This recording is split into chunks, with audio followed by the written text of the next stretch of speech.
Good morning, beautiful people. It is Monday, August 17th, and it is officially Fight Week!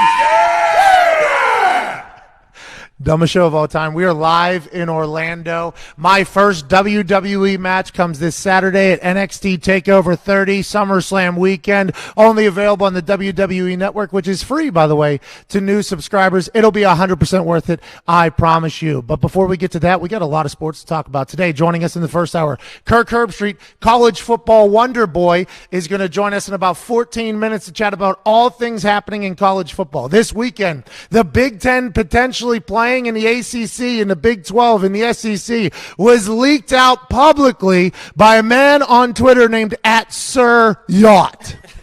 Sir Yacht, I don't know his credentials, but I do know that it got a lot of retweets and got a lot of hate from a lot of people. But for me, it was a moment on a little bit of vitamins where I got excited about the chance of us having a potential super conference with the ACC, SEC, and a Big 12 playing while plucking other schools from other places. We'll talk to Kirk Herbstreit about how that is going to be possible, or if it is even possible. Remember, the last college football expert we talked to, old Wetzel, the pretzel, told us that that's impossible because of the amount of lawyers and legalities and money. And I would just like to point out the fact, do you know how much money people would pay for an Ohio State down in the ACC or in the SEC or Michigan playing somewhere else or anything like that? There'd be a lot of money ready, especially in the world that we're in right now with live events not being able to happen and television networks looking for that, seeking that at an all-time high. So we'll talk to Herbie about that. In the second hour, we'll talk to Shams Charania, senior NBA insider and writer for The Athletic. And this guy, every time he talks to us, he drops a little piece of information. He'll be standing in front of like a triangle-shaped thing. He'll look like he'll be calling us from a spaceship, but the only thing that is out of this world is his insight into the NBA. He said he has an update on Russell Westbrook's injury. We'll talk to him about the playoffs that are about to kick off, the play-in game that happened between the Memphis and Portland Trailblazer. Damian Lillard did not hit over 40 points, which was the FanDuel Super Boost, but he did hit 31. And CJ McCollum got nasty in the play-in game against Ja Morant. I mean, there's a lot happening in the sports world, and we haven't even mentioned the NFL yet, which we will get to in a second. Tone Diggs is back from his honeymoon. Great to see you, Diggs. You look thin. You look happy. You look wifed up. And congrats on finally losing your virginity. Hey, attaboy, Tone. Happy for you. Look at me. Look at you. I appreciate you letting me take the time for the honeymoon. Being married's pretty awesome. I'm not going to lie about it. I kind of like it. Do you? Yeah. I mean, we literally are in the honeymoon phase, I believe is what they call it, you and me. But you're right. This isn't bad. I mean, look at us. We got rings. Was it weird? You're an Italian. It probably felt a lot more comfortable. So she surprised me with this ring on the wedding day. It was supposed to be just a plain black one, but this was like my dream one, and she went out and bought it for me and slipped it on my finger, and I let a big F-bomb fly during the ceremony. Well, but no, it feels good. It feels great. I have a similar looking one. I believe we are going to be, Well, as Paisans, we have to have a little bit of gold in already. Bingo. Great to see you. Great to have you back. Ty Schmidt is here. Iowa, by the way, I didn't talk about this last week because I don't think I understood it enough. David Perry, former D tackle for the Colts, and I believe the Vikings and something else. He did get a public intoxication charge once, which, by the way, I am not a blamer of anybody that does that. He has since turned his life around. He's from Cedar Rapids, Iowa. I guess, unbeknownst to me, and I think you tried to tell me last week, but for some reason I must not have listened, there was massive damage done in Iowa this past week with was that a tornado? An inland hurricane, I heard somebody call it? What does that even mean? Derecho. Yeah, it was called derecho. I don't know what, but it was pretty much like an inland hurricane. A couple of my brothers still live down there. There were like 120-mile-an-hour winds in some places, and a lot of people lost power for like the entire week, and I think they're kind of starting to get back into it. But like looking from the damage, it was pretty serious. So David Perry reached out to me. He's going to be doing some sort of fundraiser to raise money because he's from that area, and look for that. We will obviously promote the hell out of that. We have a lot of love for Iowa. I'm sorry we didn't talk about it last week. I don't think I understood the severity of it whenever we were chatting about it. But hey, those tornadoes and things like that. Now Iowa, I assume you're a little bit more used to it. Yeah, for sure. From Pittsburgh, because we have hills everywhere. So them tornadoes, by the way, you know what they're scared of? Hills. From what science has told us, the hills are a problem. Pittsburgh is literally described as, do you live in the East Hills, the South Hills, the West Hills, or the North Hills? Like, that's how it's described. Like, it's just all hills. That's why these quads are the way they are, but never had to deal with tornadoes. Come out to Indiana, though, and there's been a couple, like, close run-ins for me, And obviously this last one that happened like a couple months ago, it sounded like a freight train was coming through the woods. I literally sprinted down to the basement, and with all my animals and my lady, we go down to the basement. We just sit there. But before we went down there, I looked at the upstairs of my house, and I was like, well, it's been a good ride, man. Like, hey, I have loved everything that we have accomplished together. And then you go downstairs, you sit in like a hole, and you just hope that it doesn't take everything. You are hopeless in that situation. You're literally looking at the sky just hoping that it hits another neighborhood and not your neighborhood. In Iowa, those videos that come out of the old whites just mowing their lawn in front of them. I'm like, how can you be that comfortable? That son of a bitch threw cows in a movie Twister. Yeah, you kind of just expect. I mean, like every year, like as school was ending, there'd always be tornado sirens going off. So you kind of just get used to it. And then when I moved down here, like once you don't have a basement or something like that, it kind of like raises the stakes. It's like, oh, okay, if a tornado hits my apartment, I'm just gonna die, and there's nothing I can do. See, but in Pittsburgh, I never had a tornado. We did a tornado walkthrough or whatever whenever we were in school, and you were supposed to do, like, go out in the hallway, sit down next to everybody else in the lockers that could potentially come open and hit you in the face. And Put whatever. a book over your neck. Yeah, all that stuff. And if there's an earthquake, you go underneath your desk. Remember, that was the smart move. But I never took it serious, obviously. But then you come to Indianapolis, and it's like, oh, this is something I have to really think about. And for you, I assume that's just second nature. Okay, if a tornado hits here, where the hell am I going? Just know this, Iowa, though, David Perry is going to get something going. We'll promote the hell out of that. He's done the research on where the money should go. I believe he's currently doing that right now. So we'll promote that. If anybody wants to help our friends in Iowa, would be cool. I assume there's a lot of cleanup at Boston Connor. I'll tell you what. Up there in New England, there's some real conversation happening. Tom Brady's shoes are gone, but they are massive and need to be filled. Who will it be? Everybody in Boston for a long time was very comfortable with Jared Stidham. Who the hell cares? Tom Brady says on a Hulu commercial, I ain't going anywhere. And then he leaves. Hearts are broken.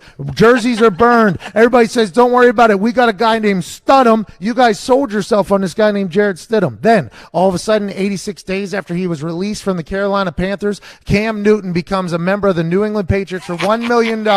All of a sudden, tide starts to turn just a little bit. Not fully, though. People in New England weren't 100% sold on Cam Newton the first day or two.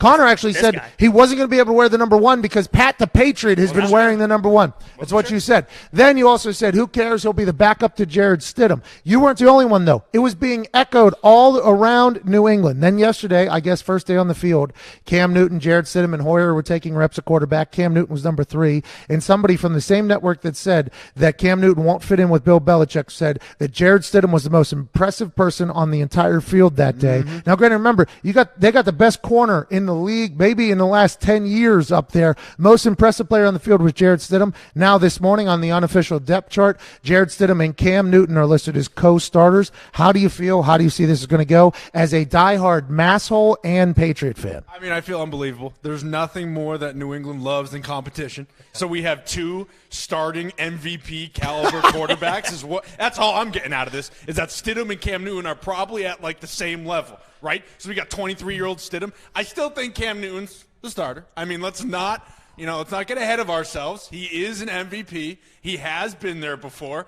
But Stidham is coming out of nowhere. Not here, really. Boys. He's not coming out of nowhere. He was actually the starter before Cam Newton even got on, too. But I'm just saying, he is coming out of nowhere with the skill he's got. I mean, they're comparing him to Cam Newton already. He's 23 years old. You should have seen what I was able to do on 7-on-7 in practice in the NFL. Exactly. In the actual NFL. When I was throwing scout team, man, I almost dropped the F-bomb there, but I could spin it out there. I would assume first couple of days of practice here, Cam Newton has no idea what's going on. This is the classic training camp, and I had to go through it every single year.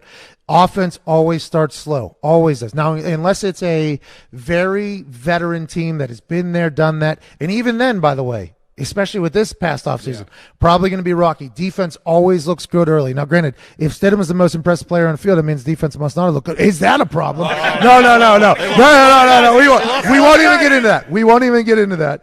But Cam Newton is just learning this offense. He's learning probably a lot of guys. He's learning how practice goes. He's learning the routine of the day, which I've heard in New England is a bit different than everywhere else. Next level. I would assume there's going to be, I've heard it is next level. There is going to be a lot of things that he's going to have to get caught up on, but I think we are all very much in the understanding that if you have Cam Newton on your roster, especially if he's playing and working as hard, we're playing as good and working as hard as Belichick is saying in these interviews. Belichick did a whole diatribe yesterday on how the team looks, by the way. Never did that before. Ever. Never talked about the team. Now, granted, if you want to talk about one particular category of football, I will dive all the way in to showcase to you that I am smarter than you and that you should just shut up. He will do that. But if you want him to talk about his team and give an entire take on how they're doing, how they're working, they always stink and they need to get better. That's always the thing. Bill Belichick opened up in this interview and was just like, hey, listen, Cam Newton's working really hard out here. These guys are doing this. This is a whole new Cam Newton, and I think he's going to have to, or a whole new Bill Belichick. And I think this is Bill just kind of being like, this is the type of coach I wanted to be maybe for the last 10 years, but I couldn't because we're on top of the mountain for so long. And Brady. Now, and he can't change. What's that? And Brady, obviously. Yeah, Brady wouldn't let him. Yeah, without Brady, he's probably very happy. He wouldn't open up with Brady on the team. Now that Brady's gone, I'm not going to say the word, but no, say it. What were you going to say about the guy that gave you he's six? A dictator. That's how he gave you six parades. Dictator Brady. Is that the dude guy gave you who's been 6 doing it. parades up there. Yeah, wonderfully. Thank you so much, Tom. He gave, I'll say 3 because the other half were Bill. 3 and 3. You're an idiot. Well, and also with Cam Newton too. You can't account for the impact of Cam Newton on a football field in 7-on-7. Well, and also you don't know how somebody's going to show up in the game. Yes. Right? That's what I was talking about with me throwing on scout team for the NFL, which I did. Like, I can spin it, but if I was to get in there on Sunday, are those same balls coming out at the same time with the same amount of pressure? Probably for me. Yeah. And by the way, it is on film that it will actually. By the way, somebody cut a clip of the fake I did against the Steelers. Oh, yeah. I made that pass in practice. I was a little bit high watching. I made that pass in practice playing as, I forget what quarterback it was that rolled out right, probably 50 times in 1 week. So I was prepared for that moment, even though at the moment I had no idea that I did it. I just went out there very dumb thinking I was going to sling it. I'd practiced that thing probably 50 times. And by the way, every time in practice it got picked off because that's what you're supposed to do. Scout team quarterback, you're supposed to just get picked off. So I'm happy that one time it was successful. But what I'm saying is we already know what Cam does on Sundays. If Cam's healthy, right? You already know what Cam's going to do on a Sunday. Is Jared Stidham going to do that, or will he throw pick sixes? Because I think that's what Jared Stidham has shown on film that he does. Nah, I would say the former. I mean, like I said, he's young though. Player. Andrew Luck threw a lot of interceptions. Peyton Manning threw a lot of interceptions as a young guy. It's a whole new world. But do you want to go through those growing pains while you have Cam Newton sitting there? Going to be tough. We got to get to a break for radio. We got Kirk Herbstreit joining us on the other side. The face of college football. It may be a Monday night if there is no college football. Oh.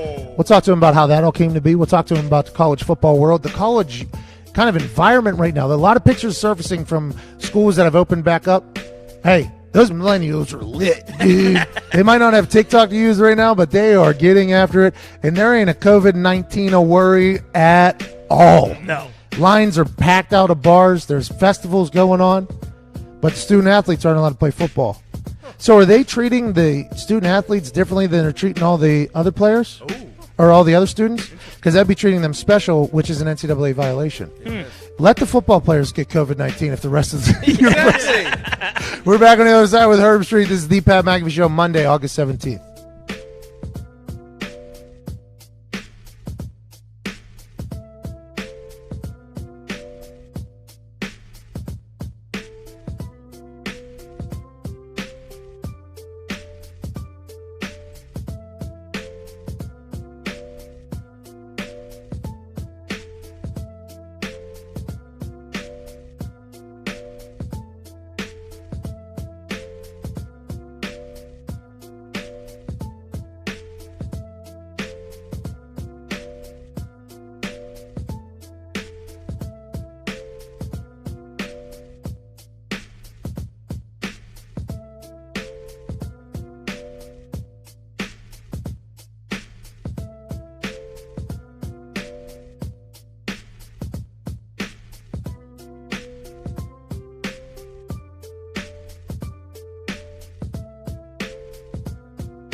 Welcome back to the Pat McAfee Show here Monday, August 17th. Fight Week coming to you live from Orlando. A very large house in Orlando has been rented. A few of them in this one neighborhood down here in Orlando have been rented out. The whole squad is down here joining me. Diggs, Ty, and Connor, and on the phone, one of the most handsome men to ever grace the television. The reason why I got a chance to go on College Game Day last year, the voice of college football, the blue eye having triple option running quarterback from Ohio State, ladies and gentlemen, Kirk Herbstreit.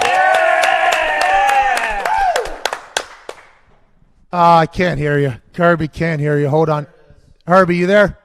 Yeah, I'm here, bud. There it is. Where are you? Are you outside in the back there, a little barbecue? You about to cook something up? Yeah. No, maybe later today. By the way, how's the house in Orlando? It looks nice. This thing is like a drug lord's mansion down here. I mean, it is massive. It was the only one that we could get in like one day. So a couple more people decided to come down here. So we had to get another. We have another mansion right down the street here. This was the only house that was available. I think it might be, and this is maybe 40,000 square feet. It is next level, but it's also costing me a pretty penny. But let's talk about costing a penny. If the college football world was to not happen this year, Herbstreit, everybody's talking about the safety of the players, as they should be. We all understand that. But the financial thing was always going to be the thing that I thought was potentially going to be an issue, not only just for the universities, but the towns and everything else. What are your thoughts right now on college football? Big Ten said they were out. Pac-12 and the Big Ten have been together since 1946. Lou Holtz taught me that when they made the Rose Bowl agreement. But the SEC is releasing their schedule, I believe today at 7. The ACC has said we're going to move forward, and the Big 12 said that. Do you think this is going to get off the ground, or is this all kind of talk until we see some real action here? I think it's talk. Don't forget these other conferences. They announced their schedule releases, and like 6 days later, they canceled. So I don't think the announcement of a schedule means anything. But you guys know how the SEC, they're going to go to the final day, and then they'll make their decision. I mean, if there's anybody that's going to play, Greg Sankey in the SEC, I just find this whole thing public. You guys, I mean, you got a group of doctors from the Big Ten. I talked to some of the Pac-12 coaches, and they went in there really upset before the meeting because they were ready to like throw some arrows at Larry Scott, the commissioner. And then they got done with the presentation from the doctors, and then this is from the coaches, they all kind of looked around each other like, we can't play. There's no way we can play. Oh. And so they kind of, if you've noticed, the Pac-12, you don't hear a lot of bitching and complaining. It's just, they're just kind of accepted it. The Big Ten is very different, man. I mean, as you guys know, Blue Bloods, the administrators, coaches, the players, ripping the conference publicly. They may rip them behind closed doors, but, man, they are crushing them. And so it just leaves all of us here on the outside. Like, I think you talked about it when you came back.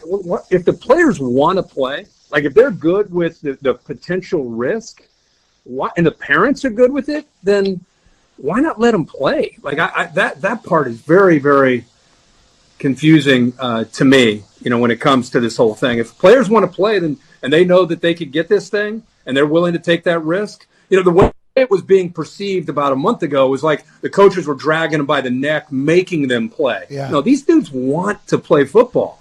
It's pretty clear, pretty evident because it's been taken away from them. So I don't know, man. I'm still kind of sitting in the pocket waiting to see these next. Call him back.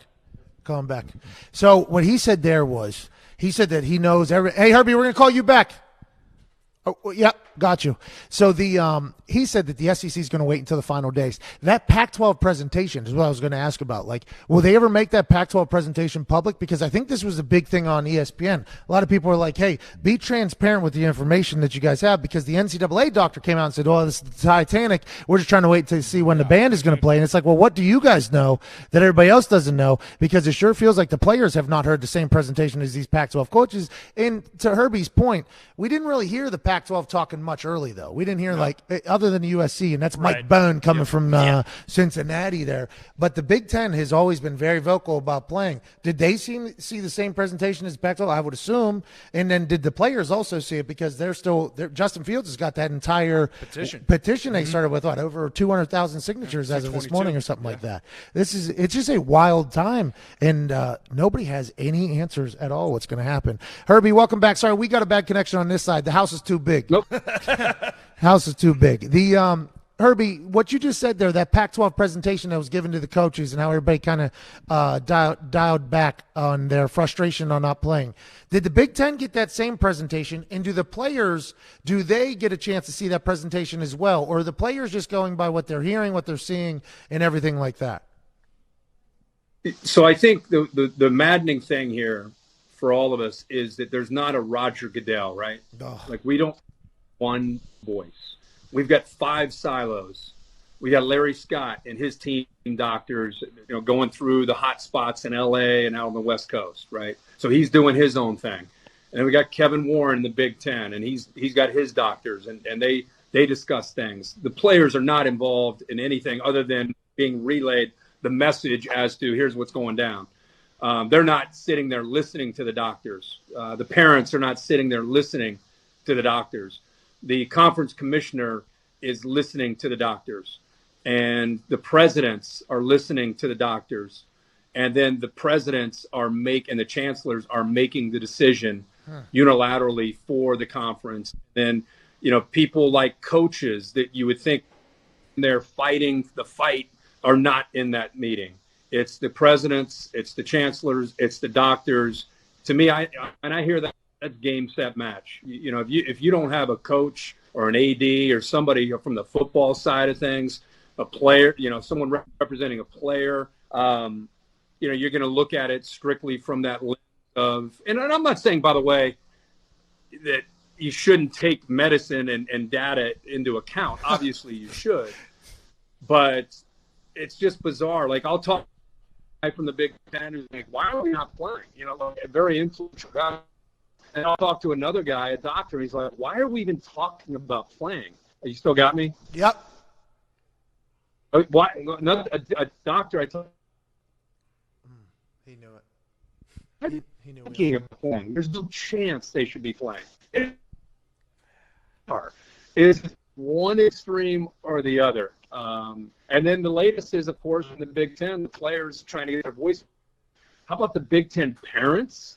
Iowa, Ohio State, Penn State, Michigan, all these parents are trying to get to the commissioner to tell them, hey, let our kids play. Where this thing's going to lead, it's kind of bizarre. Your kids are down at Clemson, and if we break up, again, just know that we have loved talking to you. I mean, you are the greatest human on earth. Hey, you're the best. From all the boys, you're the best, Herbie. Hey, Herbie, you're the best. Love you, Herbie. Hey, love you. Herbie, you're the best.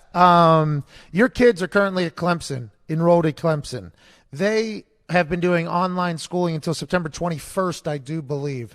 When they end up going back to campus, and you see what's going on in Tuscaloosa right now in North Georgia, I believe, with these kids getting back on campus, and it just being green flag racing, basically. We're right back into regular life.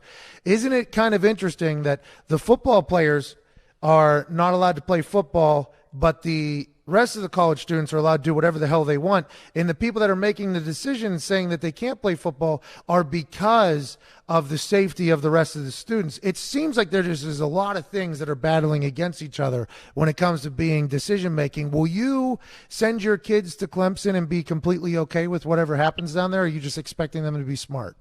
So I dropped my kids at Clemson May 31st. They've been on campus. They take summer one they took online here in Nashville. Summer 2 they took at the facility, in their apartment. It was online, but they were working out. It was very bizarre. If you remember, Clemson was one of the first teams that publicly said, "Man, I got 40 guys that are tested positive." Almost everyone was asymptomatic. My son's roommates, 2 of them tested positive. So they were dinged as direct contact. So they could not go to the facility for 14 days. They were negative, but that's the tough part. Imagine if we play is contact tracing. Is, if you get it, we're at West Virginia and you got it, and me and you were boys, now I'm out. And it's like that to me is a challenge of how do you maintain a roster, and who polices that? Like what's going on at Tuscaloosa versus what's going on in Morgantown versus what's going on at Baton Rouge. The contact tracing, guys that get dinged for 14 days that are negative, very bizarre and very difficult to manage that part of it. So my guys were out 14 days, but they've been there. In Clemson's case, even though they're doing online till middle of September, a lot of their students that live off campus they moved in this past weekend. So my kids are all fired up because there's humanity now, as in females, I'm guessing. So yeah, they got that going on. And I saw a picture that Greg Byrne, the AD at Alabama, sent out, and he's like, please wear your masks. I don't know if you guys saw that on Twitter yesterday. It was a few hundred Alabama people back on campus, not one person wearing a mask. I'm talking hundreds of people like sardines on this street. Looked like they were waiting to get into a bar or a restaurant. They're college kids, man. I mean, they've been holed up for 5 or 6 months, and now they're finally released. You think they're going to wear masks and avoid public areas? So 2 weeks from now the good thing is I don't worry about my kids. Like I'm not going to bed at night worrying. If you look at the numbers, I mean, most of these kids that get it that are that age are asymptomatic. So, I mean, I guess I could go to bed freaking out every night about my kids getting this, but I don't. Maybe some people do. But we'll see how this next bump, because of the kids going back on campus, how it looks in a couple weeks. Because I have a feeling the numbers, even though they'll be asymptomatic, hopefully most of them, I think the numbers are going to go through the roof in about 2 to 3 weeks. Do you think the SEC, the ACC, in the Big 12, these conferences that would like to move forward and make this happen, do you think they have a plan? I mean, the MLB did not. The MLB had a plan for like if 1 or 2 people get it, not 22 people get it. What are they going to do? They had no idea. They powered through it though. To Rob Manfred's credit, now they are powering through it. They're postponing games now. That's going to all catch up to them, I think, in October. You can only delay things so much, and then something happens at some point. You have to make another decision. There's nothing like putting something off to tomorrow and then putting something off to tomorrow and then putting something off to tomorrow. But they've been doing that type of thing in the MLB. Do you think these conferences are going to have a plan in place? I mean, they have to. They have to have a plan in place for if numerous kids get it. What do they end up doing? Do they delay? Do they just say, what do you think they're going to end up doing with that entire thing? I think there's 2 areas that are, if they were to actually press forward, that are concerns. The testing. I've talking to a lot of these coaches. They want more testing, more consistency. This like every Wednesday is not working for them. Yeah. Every day, every other day type of testing. That's why that saliva test I saw over the weekend from Yale. I don't know if college is going to be able to get their hands on that, but that would help with what I'm hearing from the coaches. They're one of their big concerns. And the other thing is what I just talked about was the contact tracing. I don't know how you coordinate that. I just don't. You imagine? I mean, I'm not ripping Nick Saban, but an Alabama player gets it. It's like, it's amazing. We don't have any tracing. Nobody was near this guy. He was a loner. Yeah, we've kept everybody distance. Everyone's good. So, and then all of a sudden, someone else gets it and they've got 15 guys out. So that part of it, I think, is a little bit of a wild card. I do think that the SEC and the ACC and the Big 12, as we sit here right now, they're probably on a Zoom call like this themselves. They're thinking that they're playing. Like they're doing everything that they can to try to make the optics in their favor. They're trying to get different doctors on. They're trying to do anything they can to kind of persuade the public into buying in that these players are safe and it's okay. At the end of the day, I feel like, as you said, they've kind of kicked the can, right? They just keep kicking the can. And at some point, they're going to have to just make the call. The SEC, I thought, was smart, pushing their season back to September 26th. So if you do get that, kids come back on campus 2 weeks later, that surge of testing being positive, on the back end of that, maybe it comes back down and the SEC can still play. But as we sit here right now, guys, as much as I want college football, I really will still be surprised if they end up playing. No. Kirk, stop that. Kirk. Bro. Kirk. Well, football. Like, I'll walk to the games from Nashville. Like, I nobody wants college football more than me. I hope they play. They should play. I'm just telling you, when you get the doctors involved and the president's involved, it's typically not going to go in your favor as an athlete. That's in every walk of life, by the way. That is not just with medicine. That is like if you did something and you have to go speak to the president. If you're an athlete, probably going the wrong direction. Back in the day, though, I heard that athletes used to get like that preferential treatment. I never experienced that at any level of my life. I got shackled for a public intoxication. I mean, I don't know how much more you got to go there. So I got two final questions for you, and I thank you for your time. I know you're a busy man. You're Kirk Herbstreit, by the way. So did you see the tweet this weekend from @SirYacht that says he has an insider that is saying that there are some teams in the Big Ten that are trying to play football this fall no matter what? Even though the Big Ten is scheduled for spring, there's football teams that are trying to play this fall no matter what. While you shake your head, is there any chance in your eyes, with the people you've been around college football for 20-some years, you know every human at every single level of this thing, is there any chance that a team from the Big Ten plays in another conference outside of the Big Ten if the Big Ten's moved to spring and other conferences figure out a way to play this fall? Surf? Who said that? Big what? SirYacht. He's a good dude. He's a big fan of the show. SirYacht is his name. If that were to happen, it would completely dismantle. There would be no more conferences. Like the Big Ten, they will not tolerate even the idea of Nebraska suggesting something publicly with Scott Frost saying, hey, we still have intentions of playing football. The rest of the Big Ten kind of looked at him like, what did you just say? There's no way that that's happening. So no, there's absolutely no chance that they're going to all get together and somehow form, their own league or go join the Big 12 or go join the ACC. No, there's no chance that's happening. It was so much fun to think about, though, Kirk. It was so much. Yeah. I'd love. Why not? Just Penn State, Ohio State, Michigan, Iowa, Nebraska. Whoever wants to play, just go play like backyard football. Just go play their own little league. That would be different. I don't know if they'd allow that, but unless the Big Ten green lights it, these guys, as much as they want to play and they're furious, end of the day, they can't do it. All right, last question before we let you go, and we can't thank you enough. It's fight week. By the way, I got a big fight. I got a big fight Saturday. Big fight. You see that?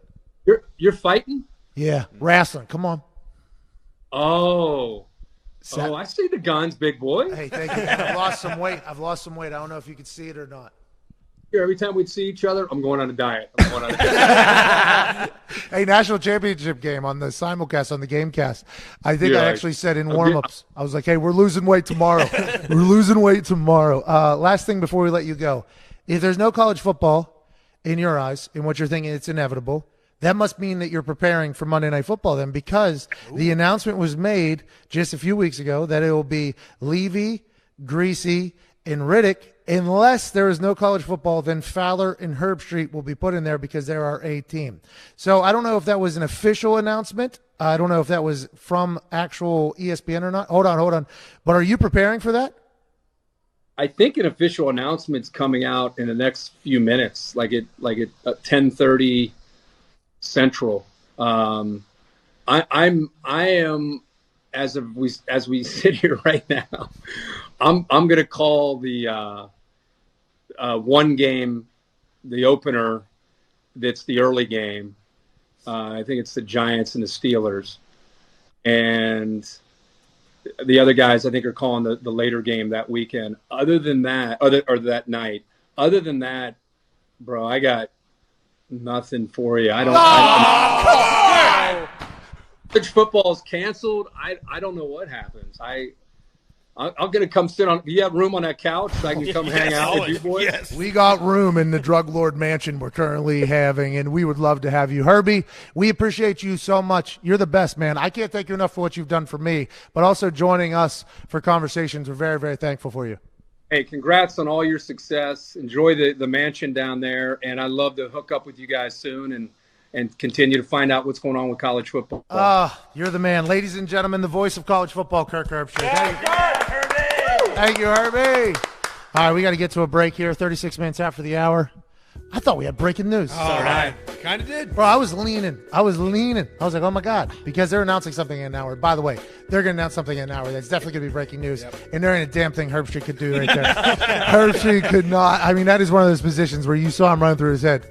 Oh, no. I can't say anything. I can say that that's already been out there, but I can't say anything else. So in about 53 minutes and 3 seconds, we'll find out what's up with Herbstreit and Monday Night Football with the college football thing. We'll also be back on the other side to cover everything we haven't talked about, which is news with Nick. There's some crazy things that have happened in this world. Can't wait to chat about that and talk to all of you. This is the Pat McAfee Show, Monday, August 17th.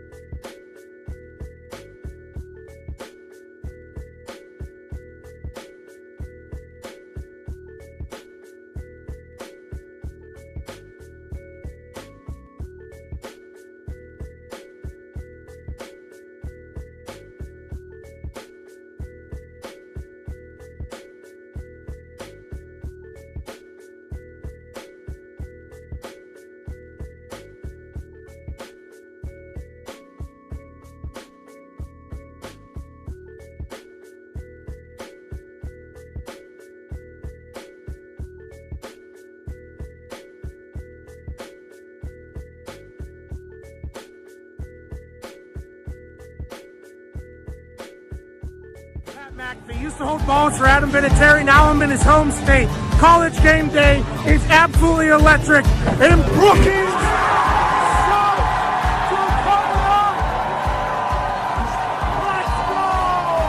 College game day has made the voyage to Brookings, South Dakota to experience a game with the best fans in college football.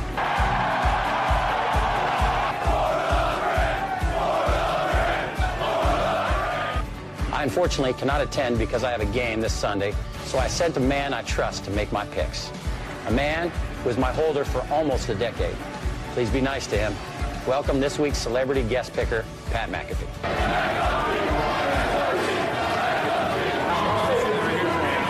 Go big, go blue, go Jacks.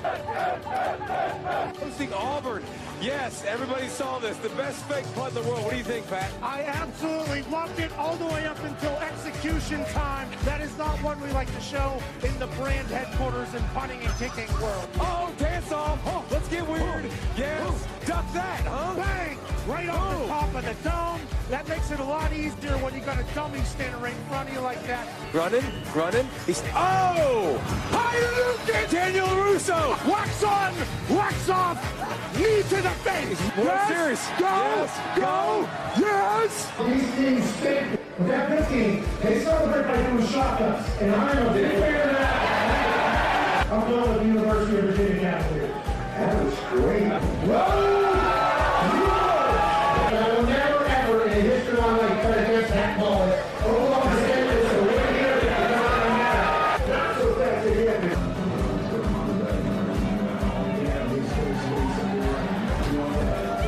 But I'm going Trey.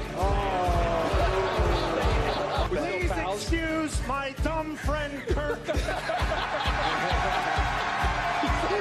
at this crowd. They've been out here since 4 a.m. College game day comes to town. They lose their mind. The population of this state is about 800,000. And when the Jackrabbits take the field, they're alongside all 800,000 South Dakotans. The Dakota marker was in Fargo for far too long. Today, 5 o'clock local time, the Dakota marker is back in beautiful Brookings, South Dakota. Alvin Gentry School. They might be the Jackrabbits, but they're the GOATs today. Ladies and gentlemen, South Dakota State with the win. Give me everybody's head. No. Don't do that. No.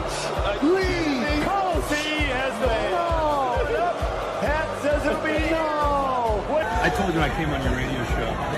that we were going to get you on College Game Day? Not only are you incredibly intelligent and handsome, you're a man of your word. You picked North Dakota today, so I had to bury you. That's okay. But it's been nothing but incredible. The College Game Day crew is hospitable. In South Dakota State, I think we can all agree, they showed up here. Yeah. But I loved it. I've watched the show, obviously, forever. And it's on in every single NFL locker room. My coaches are. Yeah, it's cool. So this is a big-time deal for me, my family, my friends. All right, I'm back in the day here. Appreciate you, boys. It's from the training room of the Colts. A.J. Watt tweeted.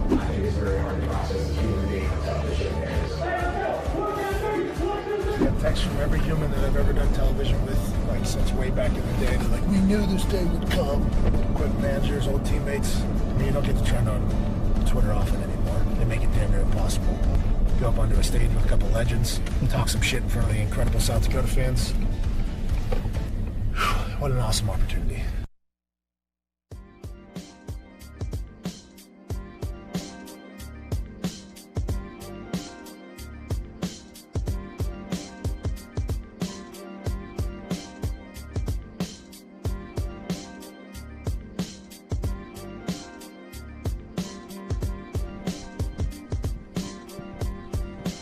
Small businesses have unique needs, and despite the current uncertainty, one thing that remains unchanged is the importance of having the right people on your team. When your business is ready to make that next hire, LinkedIn Jobs can help by matching your role with qualified candidates so that you can find the right person quickly. LinkedIn is an active community of professionals with more than 690 million members worldwide.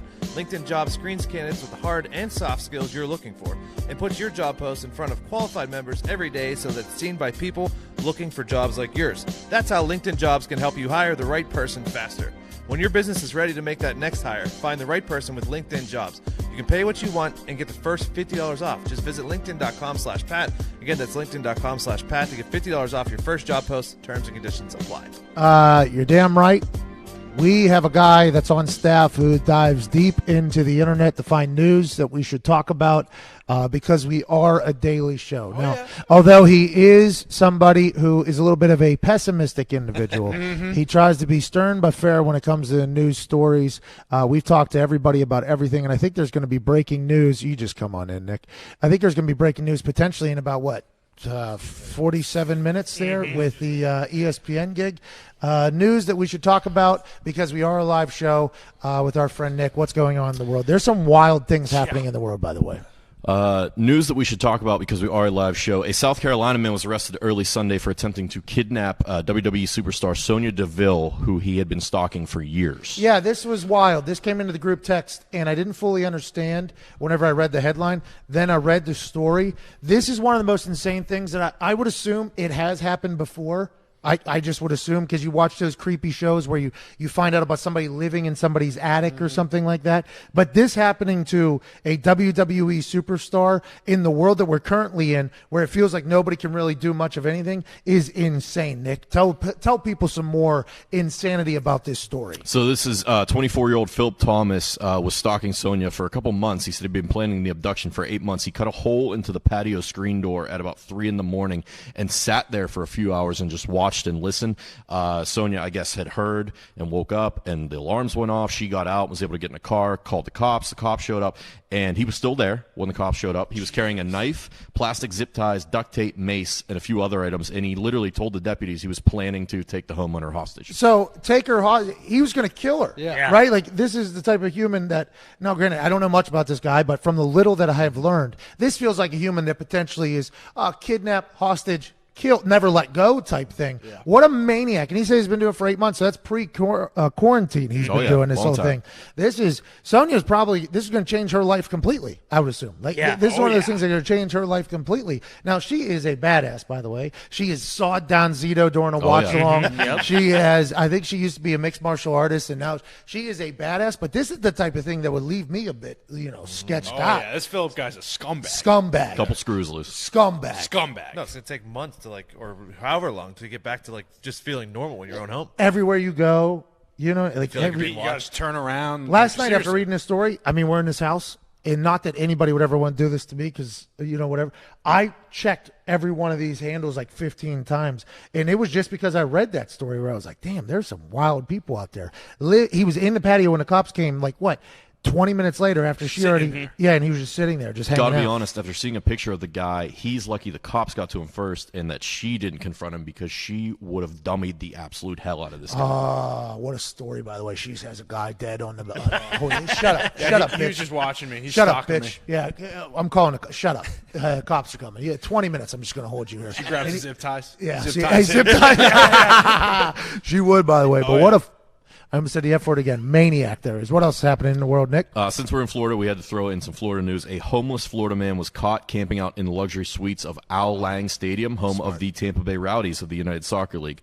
This was Daniel Naja. He was 39 years old. He's been sleeping in the suite, helping himself to the concession stand and the fan merchandise. Shout out to the Tampa Bay Rowdies, the United Soccer League that has the luxury suite in there. Yeah. I mean, how about that? Has anybody used that? No. You know how we know? Because this guy was able to live in it. I'm joking. What a brilliant move. Yeah, smart. When I heard about this, I was like, why hasn't this been happening for a long time? Just jump the gate, jump up the thing, and then even if you're living in the front part that isn't locked, that is locked away, you're still living good under the thing. I would assume that, stadium security is going to have to keep their eyes out for homeless meth heads that are looking to call that place home there. Especially in Florida. A lot of them. A lot of homeless. Hey, down here is a different breed of a homeless human down here. I love it. They have like a skin that is, the sun doesn't matter. Well conditioned. Well conditioned. They don't matter. And they have this energy somehow while just getting beat down by the sun that makes no sense.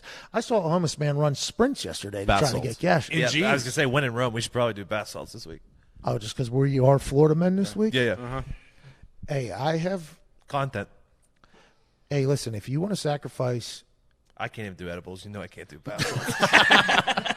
Well, I was about to say, I don't think anybody's supposed to do bath salts, but you're married now. What else you got to live for, Yeah, you're Dick? fine. Just go ahead. I've peaked. Yeah, you might become a zombie. You get shot at and still continue to run through it. someone's face. Maybe this is the week. Maybe honeymoon digs. Honeymoon digs is bath salt digs. Why not? Florida is a different level though. Oh, down yeah, here, yeah. you come down here, you just look around, you're like, damn, what is this? And then you listen to people just explain it. You're like, oh, so everybody feels this way. It's just No one cares. The weather's nice and there's no state taxes. They should open those suites up for the homeless, though. Let them escape the heat and the humidity a little bit. Why not? Yeah, let them defecate all over that whole thing. Well, put them in the bleachers then. At least the I mean, restrooms. And some of them, with the proper bath salts, they'll be able to run right through the wall. So they'll have one big-ass suite. Would have suites just lined Exactly. up. You know do what I some mean? construction. That's smart, though, by that guy. That's an innovative homeless man. I'm surprised he's homeless, by the way. And I bet he is a guy who holds a sign that says, why lie? It's for booze. Oh, yeah. You know what I mean? Might have chose the lifestyle. Because that one gets the money.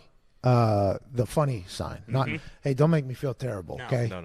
I'll give you money anyways because I am the type of person that does that, and I get yelled at by the people that live and occupy in the buildings I give the money to. Like, oh, you're going to entice them. You're rewarding bad behavior. I'm like, listen, I don't live here. Okay, I'm sad, and I have too much money. Here you go. But if they have a good sign, I Or a will dog. go. Yeah. Save a dog with them, too. That Sam, gets me. my lady is a massive animal lover. She gets very upset about the dogs being out there. She does not love it. I'm like, well, it gives a companion. They spend more time with that dog than probably we do.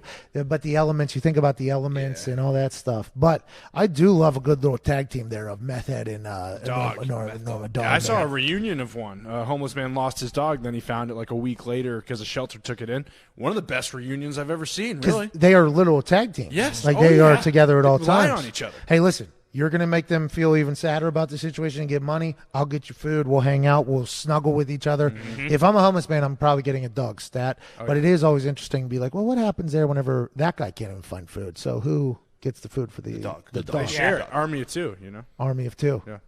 Yeah. Kind of off topic here, not Meth Head dog stuff. What's up, bath salt digs? No, it's good to be back. That meth head dog stuff is on topic. Yeah, that is on the show. Have you ever seen the humans reunite with the gorillas? Oh, yeah. Oh, my God. Get in a wormhole for that on the internet if you can find it right now. And obviously don't turn off, or do, whatever you got to do. You just go find, get in, because these gorillas and humans coming back together, and even the lions and the humans that come back.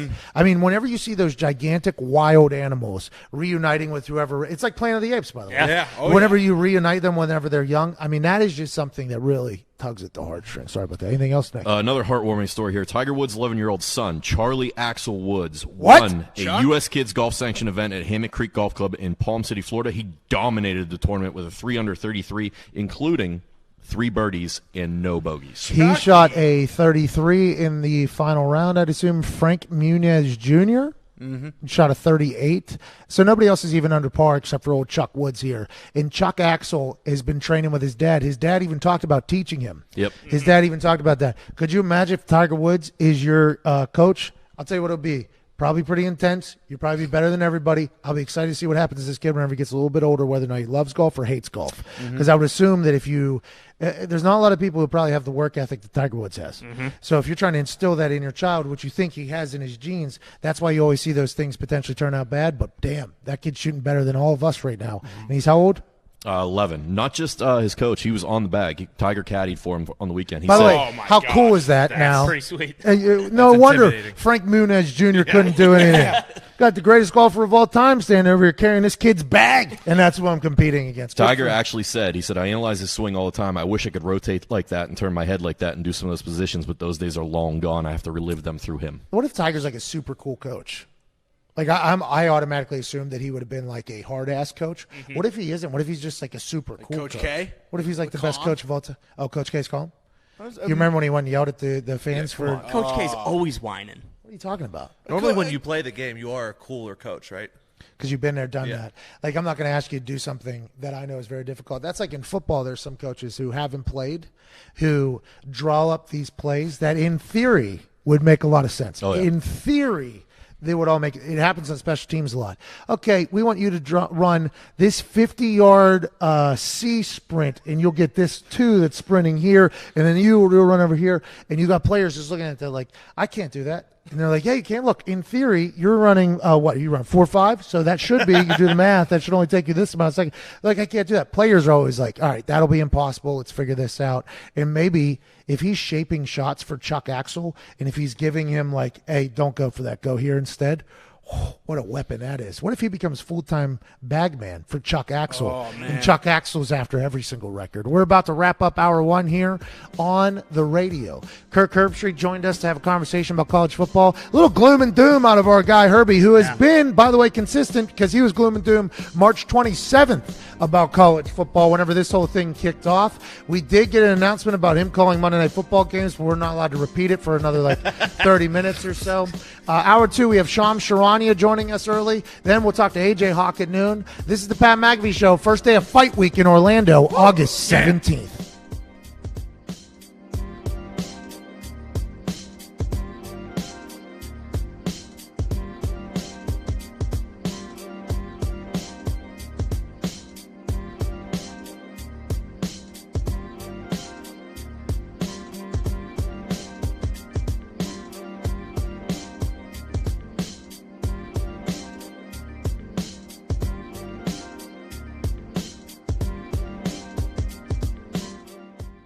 This is Remember the Titans.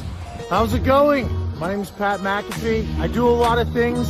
Today I am a professional analyst getting ready for the Thursday Night Football opener in beautiful Nippert Stadium with the Cincinnati Bearcats here at Higher Ground. This secluded world.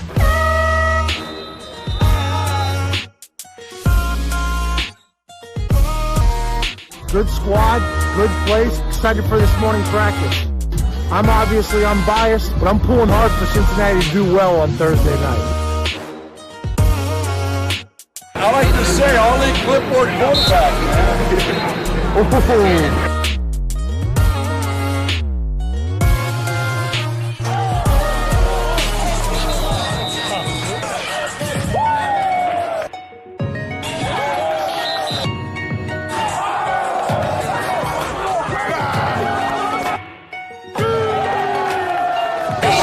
This is awesome.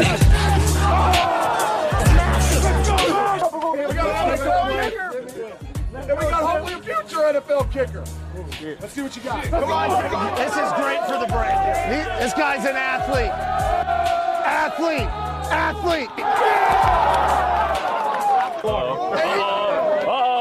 Hey, let's go. Let's go. Hey, goodness. They say kickers are athletes. We'll find out. Let's go. Pull it up. Heads up.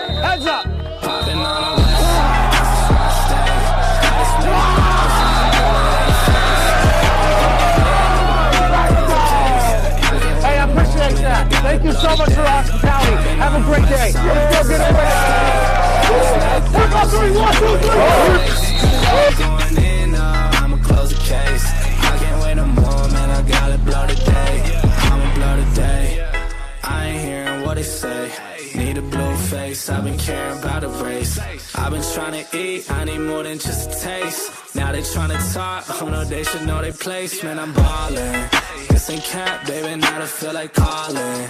From the O, but I got the music poppin'. All the time, man, it started to get obnoxious. Now I gotta drive down, feeling nauseous. Gotta drive top down, then I hop out. I've been feeling hot now. Thank you. Okay, let's after. Yeah, you got it. Appreciate you coming. Thank you. This has been so cool to see. Whenever we were driving out here into the sticks, my boys and I from Indianapolis, we were told by Coach Fickle it was a 40-minute drive from where we live. Absolute lie, hour and a half out here. But as we were getting out here, we didn't know what we were going to show up to. And this is such a cool scene here. I remember whenever I was in college, we won a lot of games, beat Cincinnati a couple times. It was a great day. But I remember my boys, right? Like I still am in touch with them every single day, every single week. We had this moment where we went from boys to become men. And you guys were a really young team last year, but they got to experience a lot of wins. Like now the expectation levels are high. And I can't wait to talk you all up on Thursday night against UCLA. UCLA refused to respond to my tweet. So I am a Bearcat fan on that opening night, and I cannot wait to watch you guys dominate. And I think this is such a cool thing. Coach, I can't thank you enough for your hospitality. I got a bunch of swag from you guys, too. This has been a cool day. Enjoy this, though. This doesn't happen a lot. Even when you get into the NFL, it's not like college. It's not like your boys. It's not like this. It's a whole different world that you'll remember forever, and I was honored to be here to watch you today, and I can't wait to watch you guys go win the thing on Thursday night and then throughout the rest of the season. Thank you so much. Cheers, boys. Thank you. Hey, 1, 2, 3.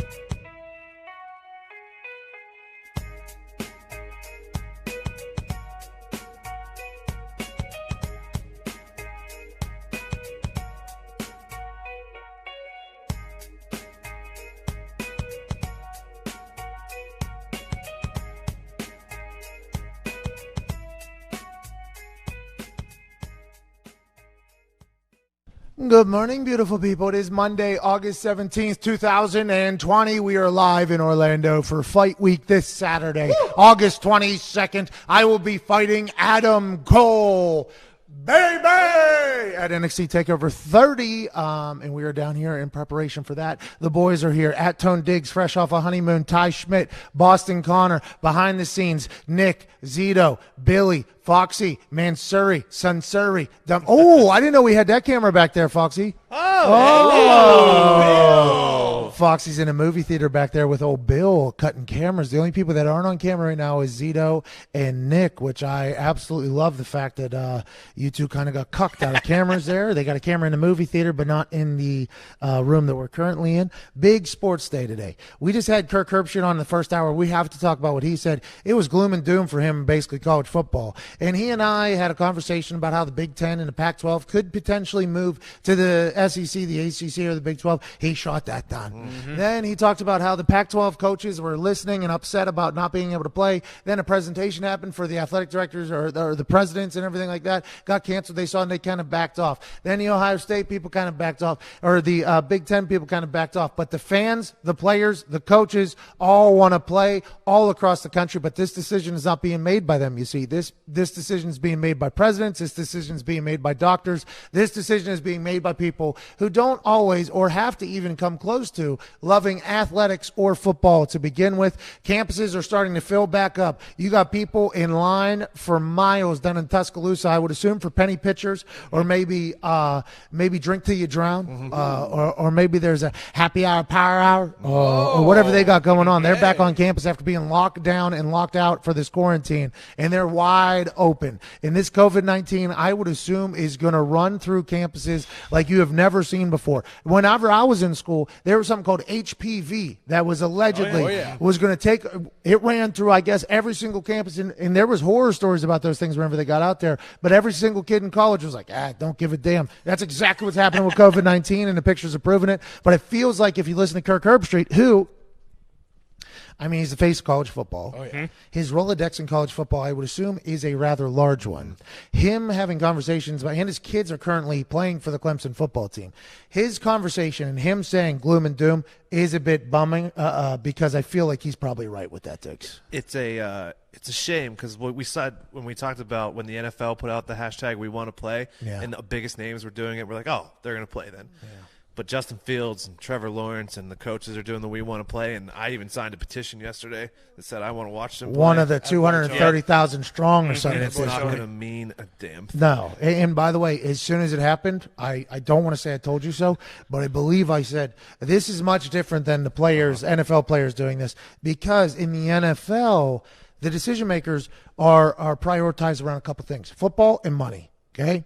In college athletics, you see, there's a lot more to grandstand, pander, and take care of than just football. And that's why that petition, I don't think matters. I don't think we got a phone call happening right now. I believe we're calling Shams Charania. Maybe we should turn that one down there. Shams Charania about to be on the line. Shout out to him.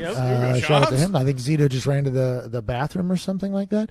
But I believe the college football thing is definitely in jeopardy, and I don't love it for all conferences, even though we think, and I have the utmost faith in the SEC making football happen when nobody thinks football can happen for people, but it feels like they're probably going to get outnumbered here by the presidents and stuff like that. Yes, and it would be awesome if we could get some sort of transcription or whatever of the doctors from conferences talking to each other. Because what are they saying? That's what everybody in the ESPN was like, we'd like some transparency. Yeah. What do you guys know that we don't? What do you know? What do you know? Why aren't we playing? Because what we see is, okay, that age group doesn't get affected as bad, allegedly. Now, there was that thing that said myotis of the heart condition thing, but that happens after every single virus. I guess some other doctors have come out and say. So what do you know that everybody else doesn't know? What are the risks that you know about that these players and parents and coaches don't know about that are advocating so hard to play? We would just like a little bit of communication, and that won't happen because college football is run by 7,000 people, and that's just the way it goes. Well, and like you mentioned, what's the point of having like a chief medical expert for the NCAA if every conference is just going to use whoever they want to use for their – I mean, like, it makes no sense. Well, the chief medical expert said it was like the Titanic just waiting for the band to play. It is going down. But every conference was like, well, you can talk however you want to talk. We will talk how we want to talk. And the NCAA has been completely powerless in this entire thing. And I think maybe that'll be a little beta situation for Mark Emmert going forward, maybe tail between the legs that I don't matter at all. Let's move forward. The NBA playoffs start today. Woo! 4 games, the first one being at 1:30. To chat with us about that, the storylines going into the NBA playoffs, the Bubbles performance. I would say the Bubbles performance. Ladies and gentlemen, from The Athletic, senior NBA insider Shams Charania. Pat, big fight for you coming up, right? Saturday. Saturday. Get ready for it, Shams. We are in the middle of Fight Week, only on WWE Network, free for new subscribers on Saturday night starting at 7 p.m. Shams, let's talk about the NBA. Been watching the bubble, obviously. A lot of people thought that the bubble and the setup was a failure because the Phoenix Suns go 8-0 and they still don't get a chance to do the playing game. I think you gave the Phoenix Sun a great chance to showcase what the team's going to be in the future. Just because it didn't work out how that team wanted it to work out or an undefeated workout, that means other teams played well. I think this has been a massive success thus far for the NBA. Is that how they feel? Yeah, I mean, they're like, there's this cautious kind of sense of confidence, right? Because this is exactly what the NBA wanted. Pat, there were a lot of positive tests before the NBA took its show on the road into the bubble. That was just the matter of the fact. Their goal was to flesh out those positive tests and make sure that once they got into the bubble, it became this closed off, safe environment to where it's almost impossible to get a positive test. And so far, they've pitched a shutout. It's been a month plus of no positive tests inside the bubble for any players. And, overall, the NBA, everything that they've wanted, the games have gone on. No players missed time. There have been a few instances where guys have had inconclusive tests or false positives, and they've had to sit out a game or sit out a practice. But overall, given everything that's led up to the last 4 or 5 months, the NBA couldn't have asked for anything better right now. Okay, so now we get through those 8 regular season games. We have that play-in game, Memphis-Portland. Great game. I mean, Carmelo Anthony got a chance to shoot a dagger, and then he held his big old balls. Then C.J. McCollum had that moment about how John Morant couldn't guard me. Then, obviously, Dame posterizes somebody. But there was a chance there for the NBA to have something that only the NCAA gets to have in the basketball world. How was that received by the NBA? Because as a fan, I love the thought of play-in game. I love the thought of, hey, win or go home here. Now, granted, I think Memphis would have had to beat Portland again if they ended up winning, but I love the intensity of that game. Now, the person I was commentating on that, the color commentator, was like, Memphis has to treat this like a playoff game. Well, no way. But I think that was a pretty awesome thing for the NBA, and I would assume that they feel the exact same way. But now Portland goes against the Lakers, and everybody's talking about how this was not the team that the Lakers wanted to face, because if this team gets hot with CJ, Dame, and Melo, this could be a problem with the Lakers. And the Lakers have not performed great down the bubble. What are you thinking of going into that series? I think it has a chance to be a very, very entertaining series, but I just can't come to grips with picking Portland over the Lakers. I still, the Lakers had an uneven seeding game, like you said. I think Kyle Kuzma can be looked at as a bright spot. And overall, I think Anthony Davis showed that when he wanted to turn it on, he could go for 40 points. And there were some nights where him and LeBron James just didn't seem like themselves, like their superstar playoff selves. But I do believe the fact that they got out of it mostly healthy. Rajon Rondo is back. He's cleared from quarantine. And I'm told it's really just a matter of when the Lakers clear him at this point to return. He's about 5.5 weeks out from that surgery on his hand. And so there's optimism about him returning here at some point soon. And that'll help alleviate their guard lineup coming off the bench, and maybe not rely on some players coming off that bench like Dion. Maybe he'll lead into his minutes a little bit. But I still can't come to grips with picking. I don't know about you, Pat, but I'm still going with the Lakers in this first-round series. But listen, Dame Lillard, C.J. McCollum, Carmelo, Yusuf Nurkic. Nurkic was an absolute beast throughout his return so far from that catastrophic injury last year. But the Lakers have the talent. They have LeBron James. They have Anthony Davis. And I still feel like they are, probably the front runners out west right now. Well, see, in football, it's not about, the big names. It's about who's hot at the right time. And I feel like this Portland team has been balling here. Yeah. That has to mean something. But is it a 7-game series? Are we going right back into a 7-game series here? Yeah, it'll be 7-game series. In the finals, it'll be 2-2, 1-1-1. And yeah, I mean, it's business as usual, except in the first round. These games are every other day. There's no traveling. And we don't know what this fan environment's going to be like. If it's going to be like what it is in the regular season, there's not really much of an edge. It's a lot of, AAU street ball, playing in the summertime, open gym. These games have that vibe for a lot of players that I speak to. Summertime and the shooting's easy, pulling up from the local light on me. They have been balling in there. I mean, people have been scoring 41, 51, 31. Devin Booker became a national superstar out of the bubble. I mean, I feel like it has been a success. But Terrence Ross told us early that people are going to be able to feel very comfortable because it does feel as if it's like a high school gymnasium or a little bit smaller. Let's talk about Kawhi Leonard a little bit. There's a guy, obviously, from the Spurs, leaves, goes to Toronto, wins for Toronto. Toronto, no offense, probably never win again, if I had to guess. Never. Good for Canada. Shout out to Toronto. Love what the Raptors did. Now, I think they're still good this year. They're very good this year. I think they're very, very good this year. But to get to that, I mean, you have to have studs. Is Kawhi Leonard, if they make a run here, and the Clippers have never been to the conference finals, I guess, so if he does that, it would be a big deal. Is Kawhi Leonard worthy of that conversation of like, hey, we're talking about top 10, top 5 basketball players of all time here? I think he's going to put himself in that category for sure. If he's able to lead the Clippers to a championship, I mean, you're looking at 3 chips with 3 different organizations, really leading Toronto and Clippers to their first, probably in their history. So for me, I would look at him probably in that light, top 10, 15 player potentially, 20, but 30. He's got a long way to go. He's got to, finish the job here this season. And the good thing about the Clippers, I do believe they were one of the teams that benefited from the hiatus. There were some up and down moments for this team over the course of the regular season, but as soon as the hiatus hit, this team really came together. Zoom workouts, even working out in person right before they were able to go into actual facility workouts. So this team really did everything it could to come together during the hiatus and use that as a tipping point and now they look like they're as together as they've been all year. That West is going to be obviously awesome to watch. One of the guys who's been awesome to watch has been James Harden. James Harden, he is just filthy at this point. I mean, he can do whatever he wants to do with it. He mixes and one with old school basketball, with a brand new style of basketball that nobody else plays. I mean, he is fantastic to watch. And his tag team partner, both whenever they were at OKC and now at Houston, is Russell Westbrook. Russell Westbrook came into the bubble late. Now he's a little bit hurt. Is Russell Westbrook going to be 100% for this playoff run here in a little bit, or are they just trying to figure that out? So he's going to miss time to start this season, but I'm told Russell Westbrook has started some light on-court workouts, some light shooting, and there is some hope he could play as soon as this weekend. But again, with quad injuries, Pat, these are tricky injuries. This is something that the team won't really know until it sees how Russell Westbrook responds on a day-to-day basis.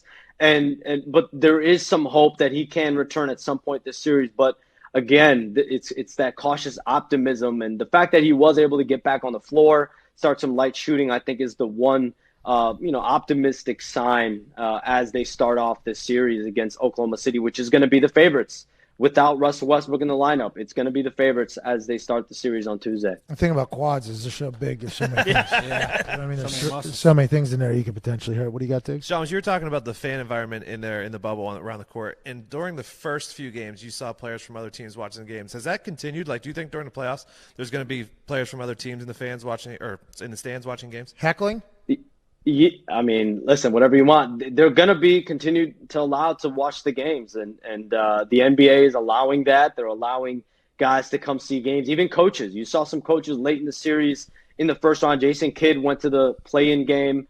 So there's a lot of there's a lot of sportsmanship going on right now where guys want to see the competition. Coaches are going to be part of the scouting, and there are even some teams that are outside the bubble that aren't participating that will send some executives down to scout potentially. So it's all available, but again, don't let them in the bubble. Hey, Shams, do not let any of these loser teams in the bubble. I mean, this thing has been a success story.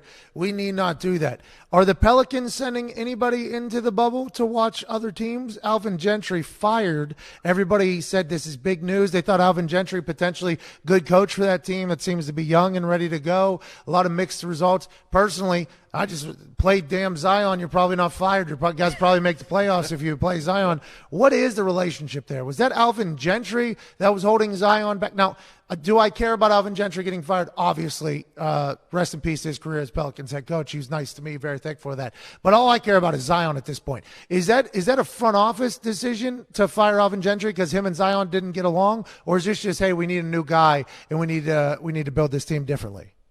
I think it's more of the latter. I never sensed an issue between Zion Williamson and Alvin Gentry, but there's no doubt. I'm sure if the coaching staff could have it their way, they would have tried to play Zion Williamson as much as possible. That just was not the edict. That was not what was mandated by the front office, by Zion Williamson's camp. So Alvin got screwed. Yeah. Alvin got screwed. Alvin Gentry got screwed. I mean, listen, if you ask him, he may say the same thing, but Alvin is a professional. He's always going to be a gracious person, and he had 1 year left on his deal, and it's a lot of money during a pandemic for this Pelicans franchise to eat, but they ate it, and now they will try to find a coach, whether that's Tyronn Lue. He's going to be in there, but he's going to have other situations that he's going to wait on as well. You could see names like Jason Kidd, Jeff Van Gundy also pop up there, Kenny Atkinson, but they're trying to find the right voice for this team, the right leader for this team. They decided it was not Alvin Gentry. And again, if he could have it his way, he probably would have played a force and a guy like Zion Williamson who has the ability to dominate games as much as possible. That was just not in the cards. Play the kid. Play the phenom. That's kind of unfair to Alvin Gentry that he wasn't allowed to play his best player. Then when they don't succeed, well, you got to get out of here. It's like, okay, I can't wait to see what coach takes over this job. Can't play your best players, but if you don't succeed, you're going to be gone, not me. If I'm Alvin Gentry, I'm probably a little bit more upset about that. Now, granted, Alvin Gentry wasn't the one that told me I wasn't allowed to announce Zion Williamson last, right? True. So what you are saying is 100% accurate. Let's talk about going into this bubble.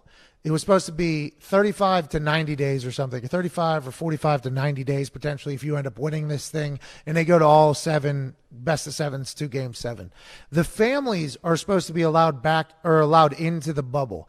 How are they going to handle this? It's been going so well, and now basketball is at its most important, and now they're going to be allowing other people in, which, by the way, for humanity, great news to get these guys back around their families and their kids. But this seems like a potential outlier or variable that could potentially bring the bubble down, or am I thinking too negative about this?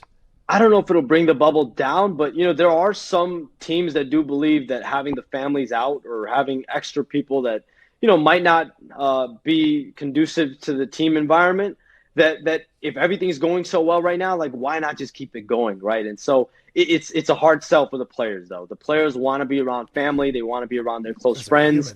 The thought that the players could ever bring in outside people they meet off social media, that was never going to happen, Pat. I've been reporting it for months. That was never going to be the case. But I was trying to get they were always going to open it up to close family members after the first round of the playoffs. And players are ready for that moment when they can bring their family, whether that's wives, girlfriends, close friends, close family members into the bubble. From a health and safety standpoint, it's gone so well. You would hope that there's no turn for the worse. I think what teams are fearing is that there's maybe a distraction that might exist. But at the end of the day, the players want to be with their family. They want to be with their close friends. Well, that's because they're humans. I mean, everything has to be taken like from a human standpoint. Like, yeah, obviously you'd want to be around your family in the middle of this whole thing. But if you look at it just completely, just come on, don't even look at it like that. It's like, it has been working so perfect. You roll the dice whenever you add extra variables, how it would end up. You have a question for Shams, they released bubble awards. Do players give a damn about that whatsoever? Great question. Long story short, no. But listen, it's great to get an award. I think if the players could have it their way, there might be some kind of a fund or a charity that they could be awarded money or something for. That I don't believe that's the case. But listen, an award is always better than nothing. And for the Suns to come away with Monty Williams getting coach of the bubble, I think it's positive for the organization. But I don't think Damian Lillard is going to have the bubble award anywhere. Oh, so there's no bonus. There was no bonus for that bubble MVP? There's no bonus at all, Shams? Not that I know of, no. Cool ribbon. No, I bet. Yeah, maybe a little really cool. like a cool ribbon trophy. Maybe a trophy. Yep. Maybe he's on top of it, like with a poster on top of a bubble. Bubble award. You're welcome, Adam Silver. I'm happy we could do that for you. Are you heading down to the bubble? Are you in the bubble? I will be there on Thursday, so I'll be making my bubble debut over the next couple weeks. We need you not mess this up. We were just talking about families. We need you not mess this up, Shams. Won't be me, I'll tell you that much. I've been in my home quarantine for the last 4 months. So what is the process? You fly down there, you have to get tested, I would assume, then they lock you up in a room for a few days, and then you get cleared, and then you're out? Pretty much. I mean, you nailed it. Fly down there Thursday, quarantine 6-7 days, and have 7 straight negative results, and then I can start covering games, being around the environment. So I'm looking forward to it. It's an unprecedented moment. I'm just cherishing the opportunity. Hell yeah. And you're going to go dominate down there, including whenever you're in lockup for 7 days down there, because hopefully you'll be able to call to shows and tell us what lockup's like down there. Will you be allowed to use the barbershop, or is that for players only? I mean, I'm going to try to. I don't know how long my haircut can last, but I'm definitely going to try to make a run. I think it is allowed for media, so eventually I'll make my way once my fade gets finished. Always with an incredible fade and incredible takes. Ladies and gentlemen, NBA senior insider for The Athletic, Shams Charania. Thank you, Shams. Thanks, Pat. Appreciate you. Thank you, man. All right. What if that son of a bitch is the reason why it goes down? Takes it down. We know, Shams. Hey, that's a lot of pressure on Shams going. Like the people that are going in there, a lot of pressure.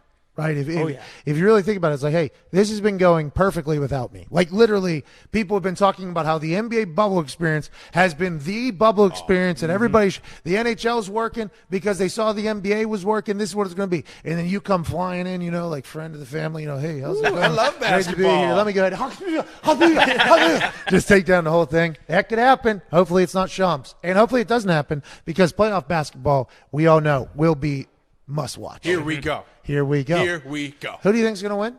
I believe the Celtics will win the NBA championship this year. He was going to say another team, by the way. The guy almost sold out right there. We got to get to a break. 20 minutes after the hour on Monday, August 17th. We are 5 days away from my big fight with Adam Cole. Fight week! This is the most in shape I've ever been in my life, I think. You look great. How about that? Yes. in my entire life. I played in the NFL, all pro bowler, punter of the decade, some websites say. I've never been in this good a shape in my life. I'm actually thinking, and I haven't done it just because we are in the time where there's training camp happening and stuff like that.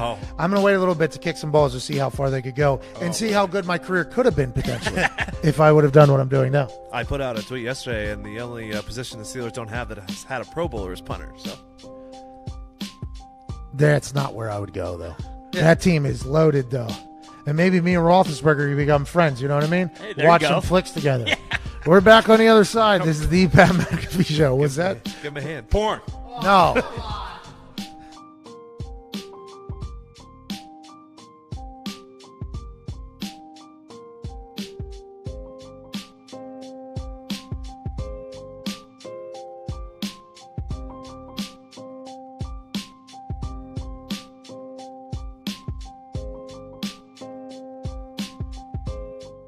Moments before going out onto the field and kicking some field goals to raise a crap ton of money for the kids.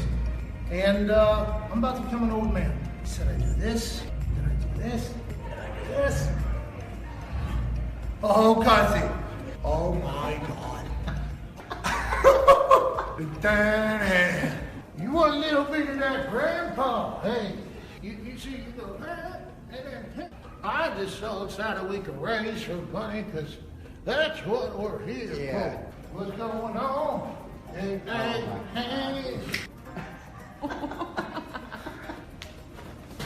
It is hard to see down.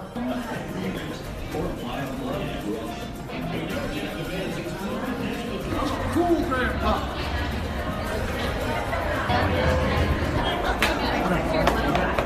There's no way I lived this long in real life.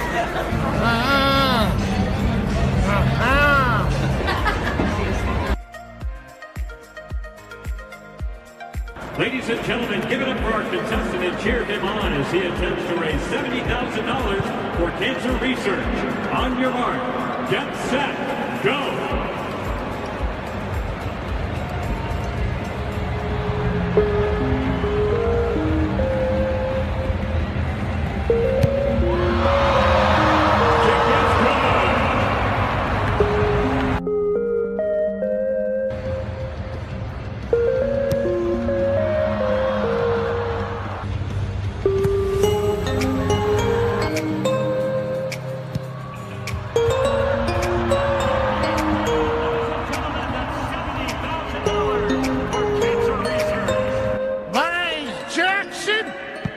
I've been a fan of the Colts since the Mayflower came from Baltimore.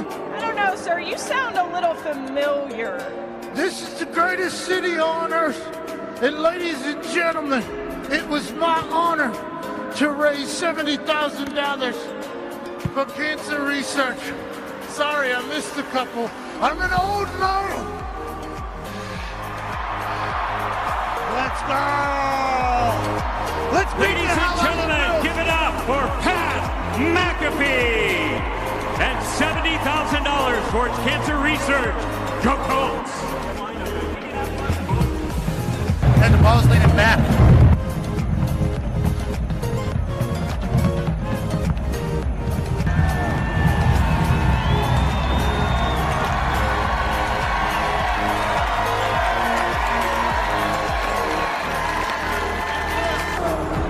Couldn't see. It's a lot more difficult seeing. Hi! Old man's got a hammer.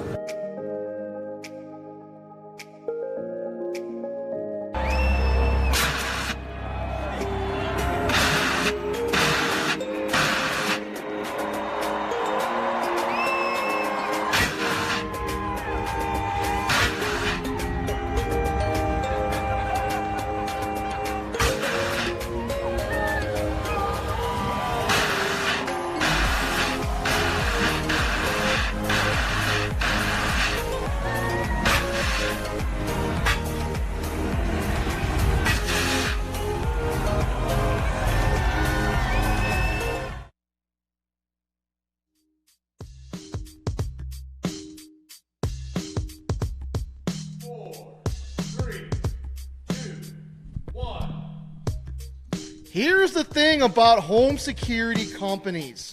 Most trap you with high prices, tricky contracts, and lousy customer support. What happened? Had a baby, Z. Lousy. So while there are a lot of options, there are only one no-brainer. Please feel free to share your own experience.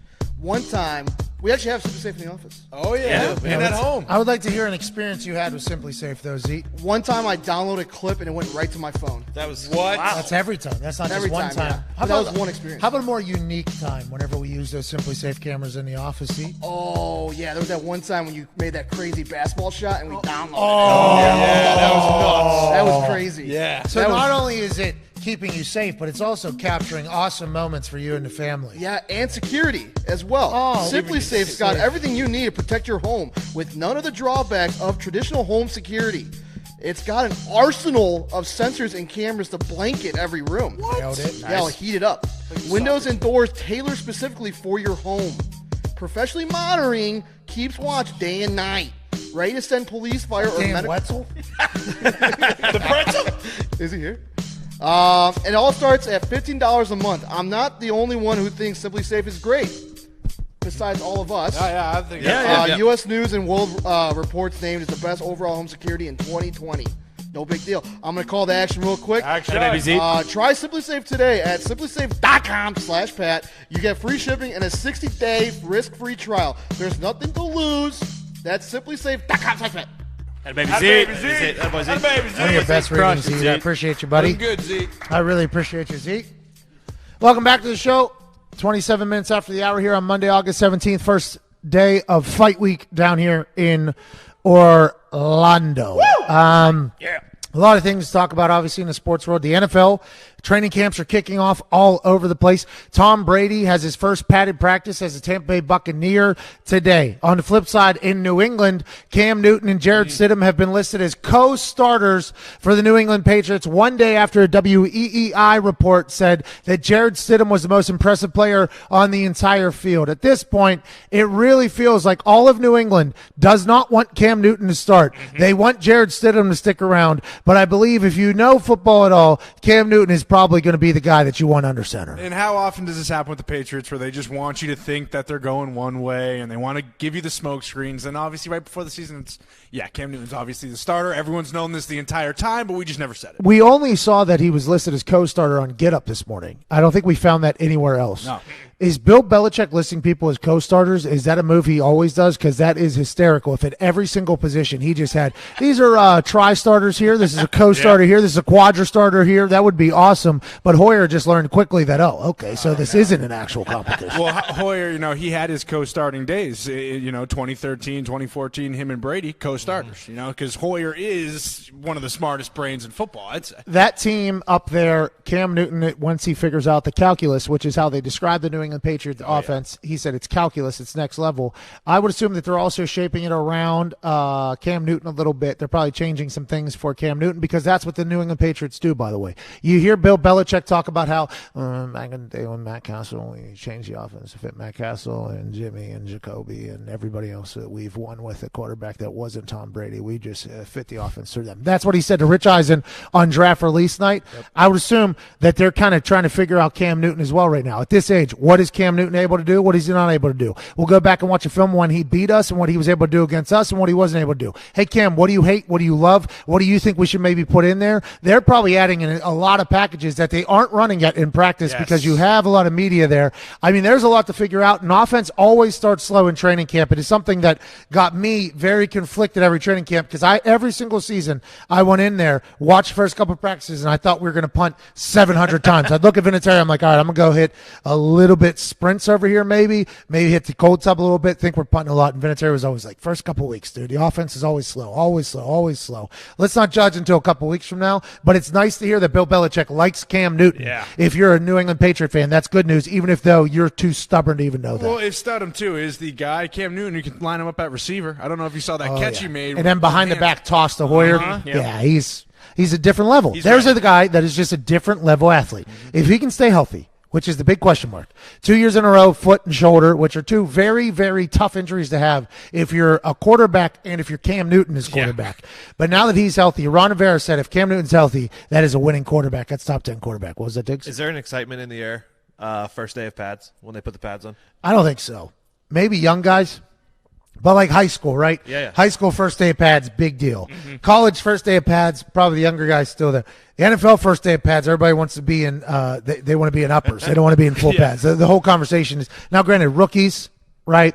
Younger people who maybe haven't proven themselves want to get in there, and maybe there's some meatheads that really want to get after it. But the name of the game in the NFL is not being in full pads. That is like the very, hey, let's do uppers, which is just shoulder pads, and we'll do shorts on the bottom. Just because even though there isn't a lot of pads underneath, the fact that you have shorts on with shoulder pads on, it just feels much looser. So the pads is not an excitement in the air. It's more of like, here we go. This is one down. How many are we allowed to have? We're allowed to have 10 of these now? These are one down. Just because not only is it the sense of like, okay, these are uncomfortable and we're going full pads and it's hot as balls and we can't move as much because the pants are so tight, but also we know what drills are coming. So the drills that are coming are run your face into each other drills. And if you're a vet, you're probably getting pulled out of these drills anyways. But if you're like a veteran, but not like a made man, you know you're going against these young guys, and today is going to be a day where you want to thud. Now, there's a lot of guys that bang, like, and enjoy hitting people, and I'm not saying they don't, but notoriously, full padded days are hated by damn near every human in the NFL. It obviously differs for like different quarterbacks going to different teams, but how long do you think it will take Cam to like fully grasp that playbook and be comfortable with it? They said it's calculus, so I don't know. I have no idea. But a lot of it goes on what the defense has. And the good thing, or defense is showing, because Julian Edelman runs a lot of choice routes, right? Mm-hmm. And Amendola ran a lot of choice routes, and Welker runs a lot of choice routes. So everybody has to be on the same page, which is why it's calculus. Is because for them, quarterback, wide receiver have to be seeing the same damn thing, and if they're not, big deal. Like it is a big, big deal there, right? So I think the good thing about Cam Newton is he has seen all the defenses. So he already knows all the defenses. Now he has to know what the hell's going on his side. And this is for a guy who, my completion percentage is only 50%, but not too shabby, the biggest turkey bull of all time. But that is the big thing. It's like, who can be on the same page with everybody? And that's why it's such a big deal, because if one person's off and it's your quarterback, the person with the ball, and everybody else is on the same page, that's a big problem. Probably turnovers, which is what the Patriots, by the way, don't do. Do you think there's any benefit to him going against like the Patriots defense? Because the looks that they'll give will obviously be a little more complex. Oh, yeah. And I don't know how many ones-on-ones they got, or if they go ones versus twos, or what the setup is up there. I think each coach is different. I was with a couple different coaches that like offense coordinators, we want to go ones-on-ones. Then there was a couple like, hey, we want to go against your twos because we don't have it figured out yet, but we kind of want to be able to go through it against some competition. So it all depends. I would assume Belichick is a ones-on-ones guy every once in a while. I would assume that's a best-on-best, which is always fun to watch, by the way. First day of best-on-best at training camp is a great day to watch. You learn a lot very quickly about how everybody's offseason was, but then some days where you got the ones going against the twos, you're like, okay, so it's nice to know that the people that don't know that our offense on the defensive side of the ball can't figure it out, right? Because a lot of the defenders that are playing against our offense in practice, they know our offense. Mm-hmm. They know what's coming. And when the ones go and then the twos go and then the threes go, that's all recycled. So you got some smarter defenders who like watch what's happening before, and they know exactly the play that's coming. Yep. So whenever you go like ones versus twos or ones versus threes, which I would assume a lot of fans don't love, they're like, oh, why don't you play against your best? It's like, well, you're also getting a chance to see how somebody would react that doesn't know the exact play that's coming. Because if they're on the ones on the defense side of the ball, there's a good chance they're incredibly smart and know what's coming. So training camp can be handled in so many different directions. First day of pads, though, as a player, probably don't love it, but as a fan now, and it's like, hey, we're getting there now. Yeah, hey, we are getting there. Now, it feels like we are really getting there. This isn't just workouts. This isn't just testing. This isn't just stretching and meeting. This is like pads, football. We're tackling, we're breathing, we're sweating on each other. Are we spreading COVID? TBD. We've talked about how like a young quarterback will come into a system, and it's sometimes a veteran's responsibility to teach them the offense or not. How about when a veteran quarterback comes in the system and Hoyer's there? So I assume Cam just goes to Hoyer and probably doesn't even go to Stidham to ask Stidham any questions because they're in a competition? Or No. I would assume. Yeah. Oh, yeah. Stidham and Cam are friends from Auburn, I guess. And also, if anybody knows anything about the Patriot way, it's like, do your job. And I think up there, it's like, we don't care about how you went. Now, granted, I don't think Hoyer or Stidham are giving away tricks or secrets that they've had to work 10 years to find, right? Which fans would be like, oh, well, why not? Like help out the team or whatever. It's like, well, also you need a job. How about yourself? Need a job a little bit. Want to get paid. Need to figure this out. My family. I would like to not go lay cement for a living. So there's a lot of things like that. But I would assume that both Stidham, Hoyer, and Cam and Josh McDaniels have a very free-flowing quarterback room. And I would assume that there's different packages happening for Cam than there is for Hoyer and Stidham as well. So I think it's an all-for-one in this particular setting. And Hoyer's been around a long time, long time. I would assume he'll become a coach somewhere if he wants to. Yeah. If he wants to, I don't know if he wants to.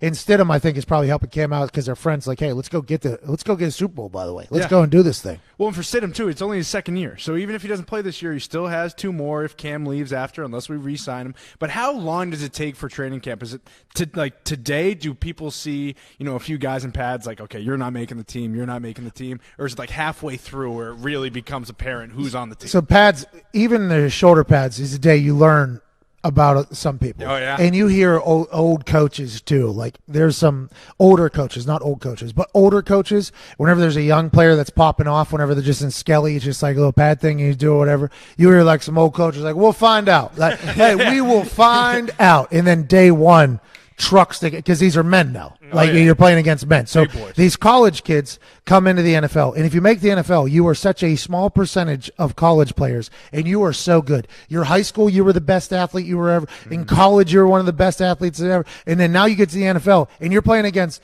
every single class's best athlete of all time in just a select group. So that first day of pads, I think there's a lot of welcome to the NFL moments for people. Yeah. And those are whenever one of the big boys gets their hand on you, like an offensive lineman will grab you, and it's like, oh, damn, this isn't an 18-year-old kid from Arkansas that's grabbing me right now who doesn't have good footwork. It's like, oh, this is Marshall Yonda just put his hands on me. And then, by the way, he was trying to put me through the ground as opposed to just like, hey, we're doing this thing. So there's a lot of those moments, but it's all when the lights come on.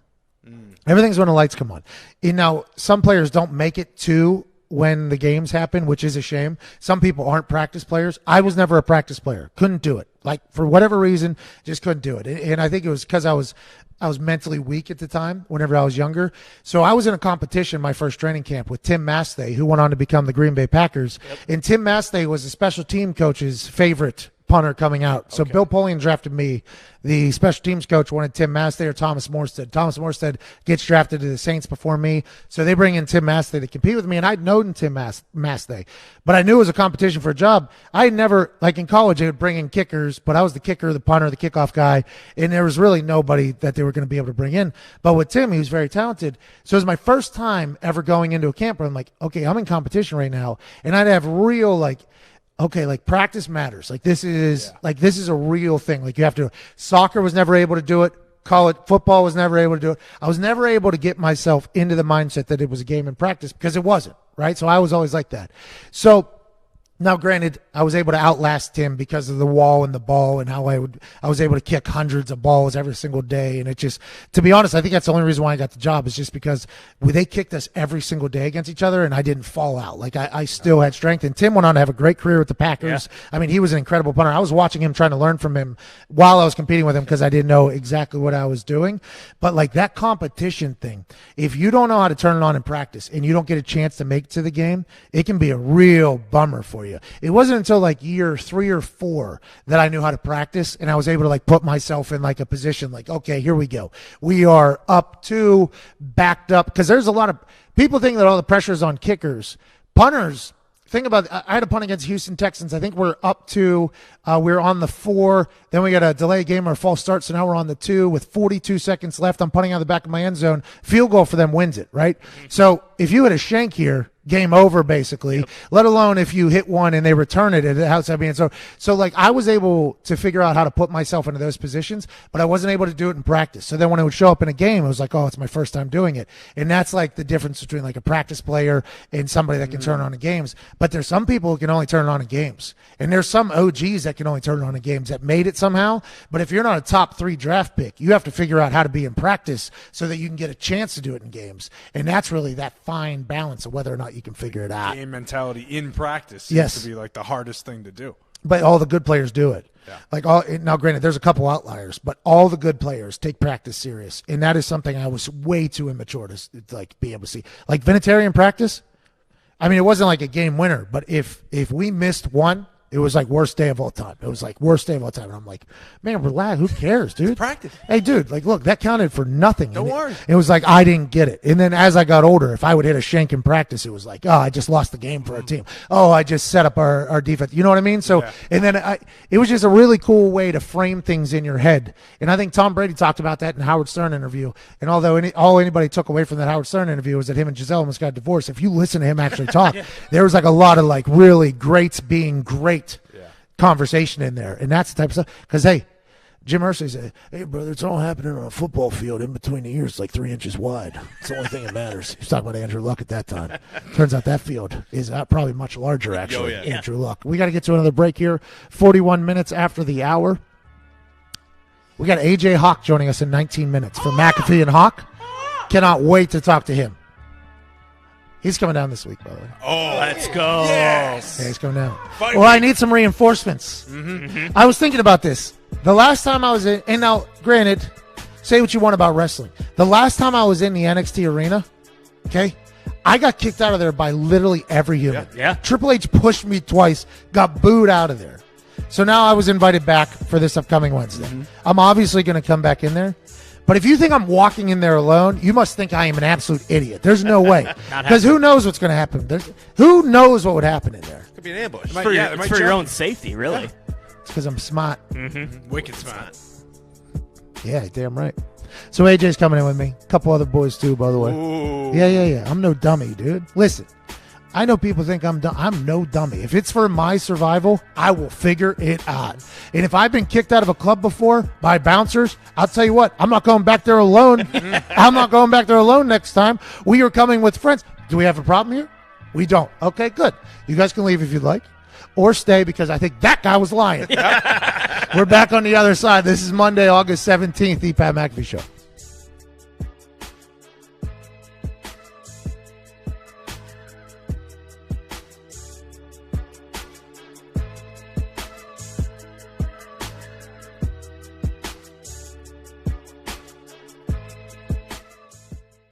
Saying don't go off the top, it's too shallow.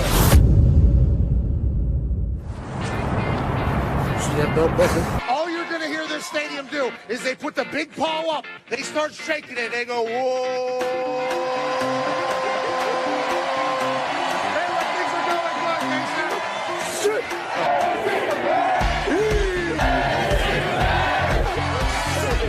Yeah, he loves the defensive side of the ball. He said yesterday to me that this is a blue-collar team. They win it on special teams. They have 5 block kicks this season. The defensive side of the ball, Lynch leads the Big 12 in sacks. But also on the offensive side, Denzel Mims is an absolute animal. He is a weapon. Charlie Brewer, the quarterback from Lake Travis. His dad was a quarterback in Texas. Yeah. His grandpa was a quarterback in Texas. And the people here in Waco just so happen to get a chance to see Charlie Brewer on a daily basis. Okay. Hey.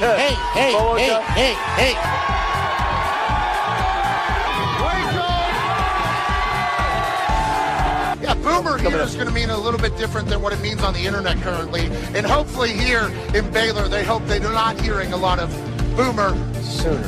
Everybody wants to be a punter, including quarterbacks. If I was a quarterback, I'd want to be a punter as well. 0 yards on that punt. That's an embarrassing situation. The Dak dance that gets on national television has led to a lot of losses, but you got to respect the hips being able What sign am I going to make for college game day? Well, I want to make something creative. I want to make something fun. No, to hell with it. I don't like OU. It's so thick. Look how thick that thing is. That's years and years of patience. You're heading right for the boat. Right now? Okay, let's do it. We are out here on the Brazos River, which you can take a boat to the game. One of the only stadiums in the country that you can do that. It's beautiful out here. A lot of people would say, this is the last time I'm going to be on game day. The last time I allegedly did what I'm about to do, I ended up in a jail cell. Let's go!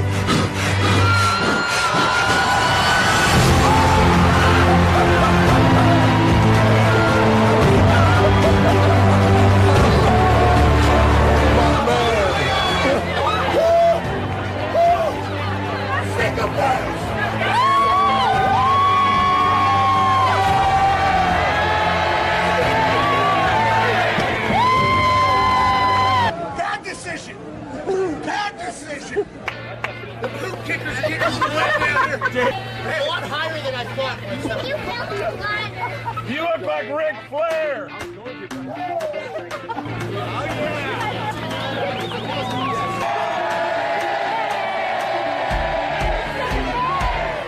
That was a sellout, by the way. That was beautiful. Maybe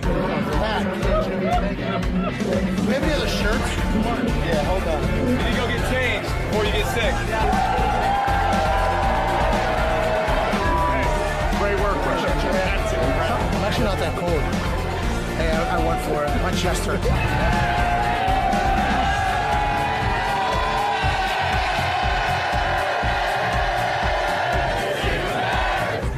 It was like 5 feet. I was standing there. That's full commitment, by the way.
Welcome back to the Pat McAfee Show. The news that we broke last hour with Herb Street just officially broke on ESPN. He and Fowler will be calling the first Monday Night Football game, which is Giants-Steelers, and then the Steve Levy, Louis Riddick, Brian Greasy crew will be calling the second game for opening week, and then probably going forward, I'd assume. That is the announcement. I'm happy for all of them to get the opportunity to do that. Herb Street and Fowler, though, are just like so clean and just Emmy award winner. Well, this is kind of tough for Steve. And now, granted, that was a decision I would assume ESPN had to make. Like, do we want Fowler and Herbie to go after this new booth that we're introducing to the NFL, or do we want them to go before the new booth that we're introducing? I would assume before would be better, but boy, now they're going to have to follow Fowler and Herbie. I mean, that is going to be tough. Maybe more people will be asleep and we won't have to deal with it. I don't know what you get into. Or Levy, Fowler, and Riddick, or Levy, Greasy, and Riddick will just crush it, and this won't even be a conversation piece. For years and years and years, the normal Monday night crew has done the first game, and then the backup crew has done the second game. So, what are you saying? Are you saying that all of ESPN feels potentially the way that Fowler feels, that there's no way that this college football, or how Herb Street feels, that there's going to be a tough way to get this college football thing off? And they're saying maybe this will be the crew for Monday night this year? Is that what you're saying, Diggs? Break the news, Diggs. Say it, Diggs. Break the news, Diggs. Tony. Say it. They're going to be better. They've been doing it for how long What, together? you just slap Levy, Greasy, and Riddick in the face? Levy's a seasoned vet. You just slapped them right in the face. You think they're going to stink? Is that what you said about? Is that what you said about Witten and Booger? Is that what you said? No. Yeah, is that what you said? No, I gave them their chances. I'll tell you what. I enjoy listening to Mr. Rogan call fights. We have not talked about the big UFC 252 that happened this weekend. Mansuri, if you would like to join us, this guy, diehard mixed martial arts fan. The fights this weekend were touted as being the biggest fight card in a long time for the UFC. To be honest, I thought that there was no reason I should have been invited to join Dana White for his IG Live conversation going into this weekend, because I was on a big enough name to keep up with the big card that they had this weekend. Heavyweight championship fight, a lot of heavyweights fighting. Sugar Sean back, one of the most electrifying. And it turned out Sugar Sean got hurt in the fight. Cormier's eye either got poked into oblivion, or earlier in the fight got punched into oblivion, and the poke made it even worse. But even then, Stipe wins. He is awesome in the post-game press conference. Sugar Sean gets stopped. The fight gets stopped because like a broken ankle or something like that. That a lot of people think went in there. All in all, how does the UFC feel that their card in Saturday night went, Mr. Mansouri? Oh, I gotta say it was a hell of a card for a lot of up and coming fighters, right? And some folks that were making a return. You got my man, newly minted Long Islander from over in Georgia in the former Soviet Union. Oh, the country Georgia. Yeah. Not to be confused with the country of Georgia here in America. Yeah, it's a separate country here in the United States too right now. But Rob billionaires barking. Looking good. Taking out longtime UFC veteran John Dodson. A lot of promises in the heavyweight, man. Jairzinho Rosenstrike came out with throwing some big bombs. Not a bad bounce back after he got his head caved in by Francis Ngannou a couple months back. Yeah, I saw that. He was playing bongos with the guy's head. And he just kept going like Ngannou did to him just a few months ago. And there was a guy, I think it was on the prelims. It was on ESPN. This is the issue with mixed martial arts becoming a thing.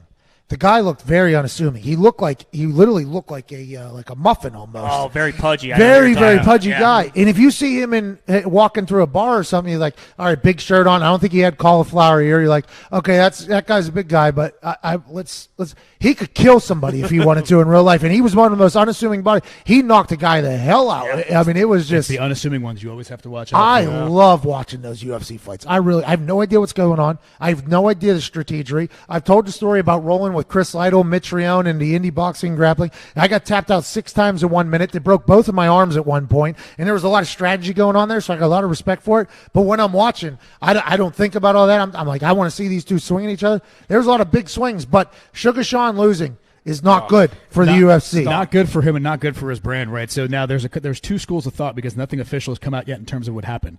Sean suffered a very similar injury back in 2018, but he actually happened to win that fight. He finished the guy in the 3rd round. This time, the school of thought is either it's a re-aggravation of the injury or Conor McGregor's coach, John Kavanaugh, thinks that Sugar Sean may have been on the receiving end of a high calf kick that may have killed a nerve in his leg. It's basically almost like a temporary paralysis of the leg. And it's like a stinger. Brother was walking around, It's a stinger for the leg. Can't dead leg. Though. You can't speculate. Can't speculate. We still haven't gotten official medical results yet. A lot of back and forth on what they think the stoppage is, but hey. No, you don't know if that's a stinger. No, I know that's a stinger. No, that's a stinger. Well, you can't say that. Did a doctor say that? No, I'm saying it, and I've probably looked at more stingers than any doctor. That's a stinger. I saw it happen before. Well, it could be a concussion. If you're saying it's a stinger, then we're not giving accurate information. 30 seconds to the end of it. Well, it's a stinger. It's a stinger. Can't do that. Daniel Cormier said that I only fight for championships. Yeah. I don't see that in the horizon, so he's going to retire. Probably do commentary with Joe. I love listening to Rogan just open up in there, by the way. How much fun would that be? Monday, August 17th, thanks to Herbie. Thanks to Shams. AJ Hawk will be joining us in about 6 minutes. We'll be back tomorrow with more Fight Week from Orlando and Sports Talk. This is the Pat McAfee Show. All right, now we're just on YouTube. I'm happy you guys got a chance to kind of see this setup here as opposed to the radio people. This house is fucking absurd. So we have a house like 3 doors down there as well. Absurd. Absurd house. There's this neighborhood down here in Orlando that all they do is just build fucking mega mansions, and they rent it out to people that are traveling in for Disney so that they can just have like 4, 5, 6, I think 10 families could fit in this one, and they just pay rent. But since Disney has been down and international travel is down, this place, I would assume, has been struggling. But there's some reason the entire place was booked out but this house, and price was great. Price was hilarious. And we're locked in here down in Orlando. Oh, yeah, locked. Disney World is quite a moneymaker for this fucking entire place. Oh, yeah. It's nuts. We got like 3 golf courses here. This is all built strictly for people that are coming to Disney World to stay here instead of hotels. And I'll tell you what, this house, there's a full fucking arcade in it. Yeah. Bowling alley inside the arcade. It's insane. I took some vitamins. In this house? Yeah. It's like Fast and you haven't Furious gotten the full 6 tour yet, over have you, there. Diggs? Yeah, you haven't seen it. There's Smarty Artie's down there, dude. No. Yeah, there's Smarty Artie's down there. By the way, Yeah, Smarty Artie's was a wing place in Plumboro, Pennsylvania. They had the best wings I'd ever tasted in my life. They had a little bit of an arcade. Turns out they were potentially putting crack in cocaine into their wings. Ooh, that good. That's how good the wings were. Everybody's like, damn, these wings are unbelievable. Kind of addicted to them there for a while. Easy to get hooked. As a child, you'd go there after any sporting event. You would go there with the family, the team. It was just like a staple. And then all of a sudden, one day, during our high school career, our dare officer and like 40 feds rolled into Smarty Artie's and shut that son bitch down. They just had kilos and kilos of cocaine in the back. And I often wonder, he probably wasn't selling those. He's probably just putting in wing sauce, keeping the entire town locked down. Might be why I'm so energetic to this day. It was so good. Just microdose cocaine and crack through wings into your diet. Something to think about. Like a AJ Hawk. It is Smarty Artie's back there, though. Wait till you get to Terminator Salvation. With Cruising World? Oh, yeah. It's actually a Fast and Furious cruising world. No. Two of them, yeah, against each other. Pop shot. And if you double hit the gas tank or the gas, backflips and everything. So is one Dom Toretto and one is The Rock? Well, I would like to think that I'm in the rock car, but you can soup up a lot of things. Sports was insane today. Can't wait to talk to AJ Hawk about it. We should probably call him now. We should probably turn down the FaceTime volume, though, for the call. I wonder how his trip was in Nantucket. Yeah, he went up to Nantucket with his lady, I believe. There he is. AJ, we are live on the YouTube. Welcome to McAfee and Hawk, Monday, August 17th. It is fight week. Joining us from Columbus, Ohio, ladies and gentlemen, one of the best jawlines ever walked this earth, Mr. AJ Hawk. Attaboy, AJ! What's up? Hey, Diggs. I haven't seen you in a while, man. How you doing? You're a married man now. Good, thank you. It's great. Love the married life. He said married life is awesome. He is in what us married people like to call the honeymoon phase. So wait till you get to next week, pal. That's where I'm at right now. It is not the same. No, it actually is. It has been pretty awesome. There has not been much change, to be honest with you. I mean, a lot more lovey-dovey, a lot more future-thinky and all that stuff. But it is. I thought there was potential, like flip the switch happens, because that's what a lot of people say whenever you take the jump. And Ty, I know you're going to be doing it next year. Yeah. And there's some other people potentially around here that are going to be doing it. But AJ's been married like 45 years at this point with 10 kids, and he loves it. Look at him. Him and his wife are perfect. Still in the honeymoon phase. That's right. 14 years, 4 kids later. So, yeah, it's better now than it ever was, man. That's how it should be. Have you really been married for 14 years? Yeah, I got married young. I think I told you, like, don't how we did it is probably not doesn't give you the best chances to work out. Didn't know each other very well. Jumped in, got engaged after 4 months. Bam, 4 kids, 14 years. Now we know each other pretty well. So that whole moment with you and Brady playing each other in a split jersey that you guys love talking about, what was that, like in the first month of your guys' relationship, that entire thing? You guys became a national couple in the first month of your guys knowing each other? It was probably month 3, I would say. And then you got married the month after that? You're like, fuck it, we just beat your brother. Let's get married. I got engaged, maybe a month or 2 after that game, I think. But, yeah, I mean, I think when someone presented this half-and-half jersey to her and she's like, I don't know, should I wear it? And I said, yeah, why not? If I wasn't that serious about her, I would have said, nah, just keep that thing on me. Keep that in the couch. We don't need pictures of that to last forever. AJ, did you hear Herb Street on the show earlier today? I didn't. I was about to watch the clip, and you guys called me. Wow, okay. Oh, yeah, sure. Yeah, thanks for following the product. Get up at 5:30. Herb Street was very, very negative. Very, very Is that negative. some series sitting on the couch with you? Yeah. I'm on the couch, baby. He talked a little. What's up, man? He talked some. We talked some UFC fight, which you and I will get into. But I want to ask you about this Herb Street conversation because he was very negative. If you do recall, AJ, Herb Street joined us back in March, and he was like, "Well, fuck it, basically cancel the football season already." We knew nothing about COVID, but we saw March Madness get postponed and canceled. We saw the NBA get canceled. We saw spring training get canceled, and he was like, "Well, fuck, you might as well just go ahead and get rid of the." And we're like, Herbie, don't need your negativity. Stop it. And then now he was on the show today, and he's basically like, hey, I don't know how the SEC, the ACC, or the Big 12 pull this off. It feels like they're just delaying. In your eyes, as a man who lives hot in Big Ten country, how are the people going to be able to handle this if there is no fall football season? It's going to be a tough one. I know. I'm sure you've talked about the Justin Fields petition that he already has over 200,000 signatures. Like before I even get to the rest Dick of son. it, do you think that matters? Like, is that going to have any impact? Can it have an impact? No, that doesn't matter. Just like now, granted, I'm happy that Justin Fields has the leadership and the initiative ability to put this together and it to be a successful petition. But just like we've been saying all along this entire time, even with Trevor Lawrence coming out and saying we want to play and there potentially being a player coalition for the first time in the history of the NCAA, none of it matters because the people that are making decisions in college sports are people that don't necessarily have to love college sports. I mean, it's kind of I think they're kind of, it seems like you're potentially in Schitt's Creek without a paddle, pal. And that's kind of how it's always been in the NCAA when it comes to the players and their voices and their opinions and their ideas. Yeah, it does. I mean, I think if people in Ohio are sitting here in a couple months and they're watching teams in the SEC and the ACC play football games, they may, I don't know, it may bring up some anger that they have underneath the surface. And I don't know if they know exactly who to take the anger even out on. That's the thing. Like, who do they point it to? Right now it seems like at least the Big Ten people are directing their anger towards Kevin Warren, the Big Ten commissioner who has only had the job for, 6 months by now. So Poor guy. Not even 6 months, I don't think. He's got no shot, that guy. Kevin Warren's got no shot. How about coming into a commissioner of a league that's massive? The previous guy had 30 years. Then you hit a worldwide pandemic, and then a potential pausing of the sport that is beloved by most of the schools in there. You are completely in a terrible spot. But the thought of, did you see at Sir Yacht, Ohio legend, tweet this weekend? You saw that? Yeah. Did you know who Sir Yacht was before that tweet went viral?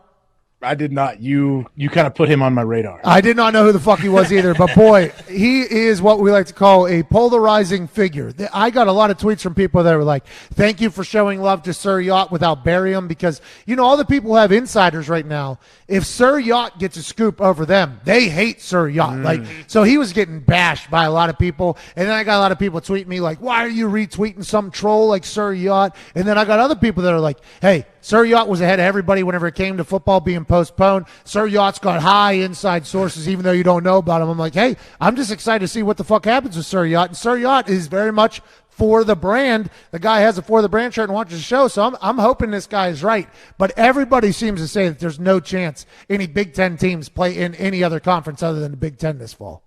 Well, you would think. It sounds pretty tough, doesn't it? When Kevin Warren comes out and says, oh, yeah, Nebraska wants to go, good luck, have fun, you're not allowed back in the Big Ten. He basically tried to say, and I'll take your $52 million.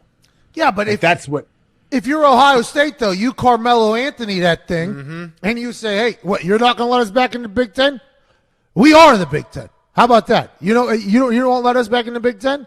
We'll just leave then. That's cool. We'll be independent like Notre Dame, and we'll get fucking national television every single weekend. We'll be ranked in the top 5 because we're going to get a bowl game. That's what we'll do, Big Ten, if you want to do it. And then they could do that, by the way. They're not, though. Their fans, though, want them too bad. The Ohioans are loud on the internet right now. What's up, Connor? Couldn't they do like some sort of temporary conference? So instead of them leaving and going with the SEC or whatever, like half of the Pac-12 perhaps? Could you see that happening? Pac-12 and Big Ten teaming up? Yeah, just have because you got to think there's 5 teams from the Big Ten. There's probably 4 or 5 from the Pac-12 that still want to play. Oregon. What USC. conference would they play in then? It would just be like a temporary mixed conference just between the two of them, just 10 teams. See, but the issue there is if it works, right, what happens for the future of these conferences? That's kind of what Herb Street alluded to whenever I told him about this super conference, which he was very negative about, AJ. I mean, he was. Wait, why is he negative about teams trying to play? Well, he's not. He actually he said, hey, if the players say they want to play and the parents say they want to play and the coaches say they want to play, let them play. Like Herbie is very much like, hey, let them play. But then he also is getting the information that these presidents are getting from medical experts and all this other shit that they're seeing for their votes. So I think Herbie is kind of conflicted. You know what I mean? But Herbie is very much like, hey, if they want to play, let them play. Because Herbie, by the way, is college football. So college football happening is good for Kirk Herbstreit personally, professionally, you name it, especially with his kids playing for Clemson and everything like that. But he feels as if with the way things are going in the information that's being shared with these presidents who are voting, that there's just no fucking shot is basically what he's saying. It feels like there's no fucking shot. That's not what he said, obviously, because he's Kirk Herbstreit, but it does feel as if that's what he was alluding to, AJ.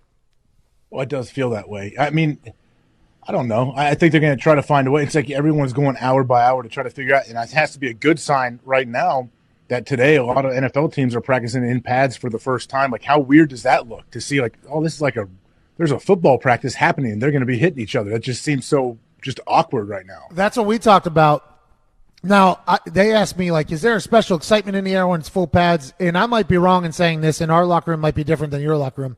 No veteran player likes full pads. It doesn't matter if it's day 1 or day 30 of full pads. Everybody's counting down the days for the amount of full pads that are allowed to happen in training camp. Young guys who want to prove themselves, I assume that they might be excited or whatever, but everybody would much rather wear uppers and just kind of get through the deal. You know what that is. But for me as a fan, as opposed to just a player, seeing full pads and hearing about full pads, it's like, hey, fucking football's happening. Like, hey, okay, this is happening. Now, who knows what's going to happen whenever guys are breathing, sweating, tackling, leaning, all that stuff, and potentially fornicating off the field and doing whatever and coming back and tackling, leaning, and all that stuff. But, man, it's going to feel good to see some highlights from these practices, even though they're going to be shitty football and nowhere near what actual football looks like because it's the first couple of days of training camp. I'm excited to see this whole thing pop back off, AJ. I think this year, don't you think, if there's any year that it actually does matter a little bit, this year full pads, even for veterans, has a different feel because you think like it probably gives you some hope. Normally you're thinking, all right, well, I got to deal with the whole hoopla of the first day in pads and everyone's all excited and coaches are all jacked up. They've acted like we never hit anybody before. I'm a 31-year-old guy and I'm wearing full pads for the 22nd first time I've done this, in the fall. And it's always a big deal for some reason. So I think now, though, it's almost – maybe it gives them some hope. It gives the fans hope, I feel like.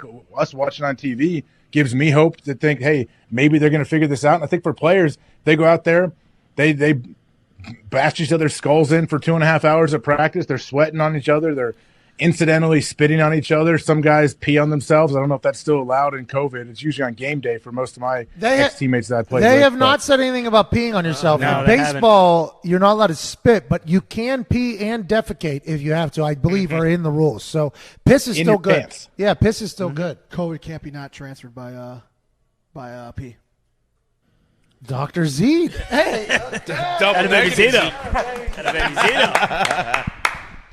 Yeah, so guys are getting after it. I didn't even think about maybe the thought is like, okay, here's a little normalcy. We finally get to hit each other. But I think with this training camp routine, tested in the morning, then this, then this, then this, I feel like this training camp might be more exhausting for guys who actually have to do stuff like linebackers and other positions as opposed than anything else. But also that mental carriage of potentially not having a season at one point to now having a season. There is probably some real excitement about, hey, we're fucking doing this and we're moving forward with this. What up, Ty? Do you know, like, typically you guys would get there pretty early. Do guys have to go earlier to get through all the COVID testing so that they can have, like, practice start on time when it's supposed to? I would assume there's an entire, like, whenever you have – at training camp, you have breakfast at a certain time you have to get checked into. They check you in. They have somebody standing there.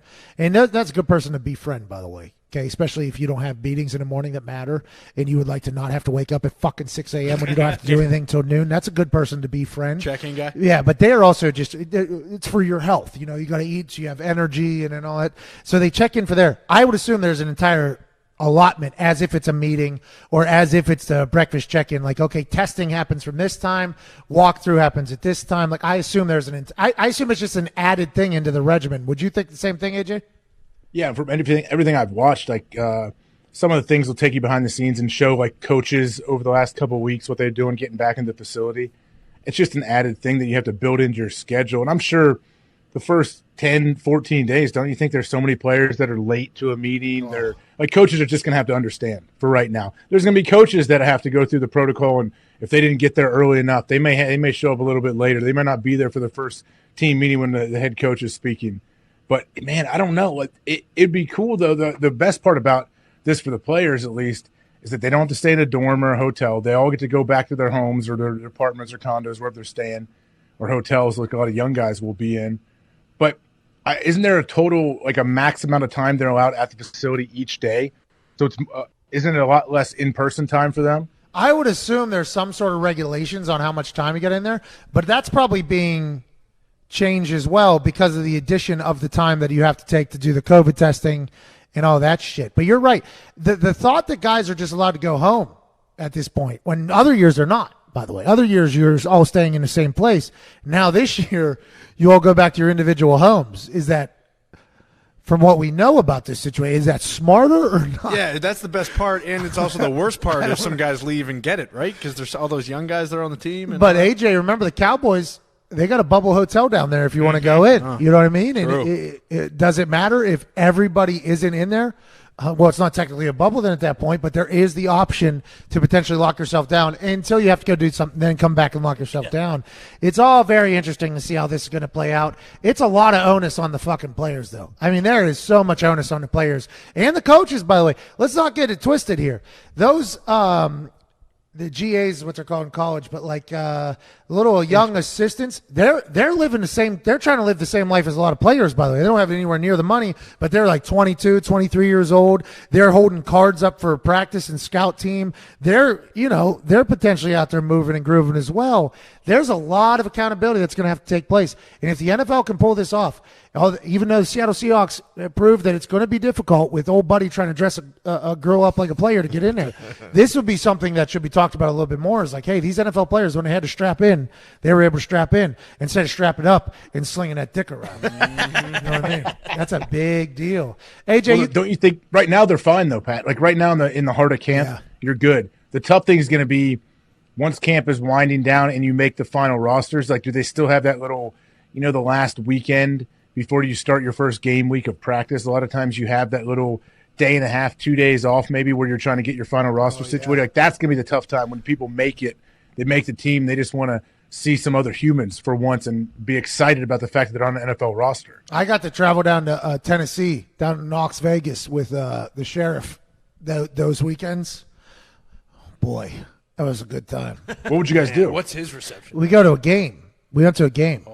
And when you land there, you drive down. Well, when we landed there was quite a spread of humans there waiting for us, a governor, mayor, you name it. But then there was, I looked around like 4 or 5 times. I was like, what the fuck? The sheriff. It was my rookie year. I was like, oh, I guess I made the team too, by the way. I guess so there's nothing for me to worry about, I guess, here. We land there, we go. It was their first weekend, because that's normally their first weekend is the final team make. So we go down there. We drive down Manning Way, okay, outside the stadium. It's called Manning Way. Then there is a photo of Peyton Manning on the side of the stadium. It's like, oh, God damn. And then I'm in an SUV with the mayor of Knoxville and the governor of Tennessee. And I'm like, what the fuck? Why? The most powerful man in Tennessee. Why am I here right now having a good old time? But that weekend is the first weekend out of camp. It's like these college kids that are going back to campuses fresh out of quarantine. You just got locked down in training camp. If you think you've made the team, that weekend is your first it's like an off-season weekend for the first. It's like a bye week before the season gets started. There's going to be a lot of discipline that's going to have to be shown. And whenever somebody isn't disciplined, he's going to get mocked and made fun of. And I would like to be very well known here on August 17th, fight week, that if I was one of those young guys, boy, I would be somebody they should fucking maybe lock in my house. I would have been tough I would have no fear of this thing, especially with what they're saying potentially protects yourself from it. There's a lot of studies saying that marijuana is just like like a superhero against COVID in your lungs, allegedly. There's some studies that say that. I would have been like, guys, boys, don't worry about it. I just been smoking this whole time. I'm off and running. Don't even worry about it. What up, Diggs? Oh, my bad. I was just listening to that. Oh, I thought you were going to say something to Adrian. You think vets are going to be partnered with young guys to basically make sure they're checking on them and they're not fucking around? Did you guys do that in college, like a big brother, little brother type thing? Whenever you got like freshmen, we had that in college. I never had that in the NFL. It was always just assumed like you control your room. Like the vet controls the room, kind of not control, but monitor the room. I'd assume that'd be the same initiative for this particular case. Well, yeah, and you don't have roommates. They're not going and staying together in a hotel during camp. So yeah, you can have. I'm talking about position. Yeah, I know. Like with your room, like you can control your room. You can be assigned to a certain guy. But what are you going to do? You're going to tell this dude, hey, I want you to turn the GPS on in your phone. I want you to share that with me. I need to know where you're going to be at all times. And if you're anywhere outside of your house, you're inside some restaurant, and you don't have a mask on, like I'm going to kill you. Like that, you can't keep track of people all day, every day. Hey, listen, you're going on airplane mode. And by the way, you don't even get fucking Wi-Fi, okay? You're going Amish, motherfucker. That's what we're doing. You are going Amish. There's no contact with the outside world. We are here to play football for the next 6 months because I want my check. I want you to get your check, and let's move forward. That's going to be the ultimate motivator, I think, is the check. Like Mike Pouncey was on last week, and he said that, hey, if we want our full checks, okay, if we want our full amount of money, we got to get through this season. That is a great way to keep people motivated, the pocketbook. But you got to remind folks of that, I think, on a very regular occasion. Especially young guys. Like you just said it. Like you couldn't.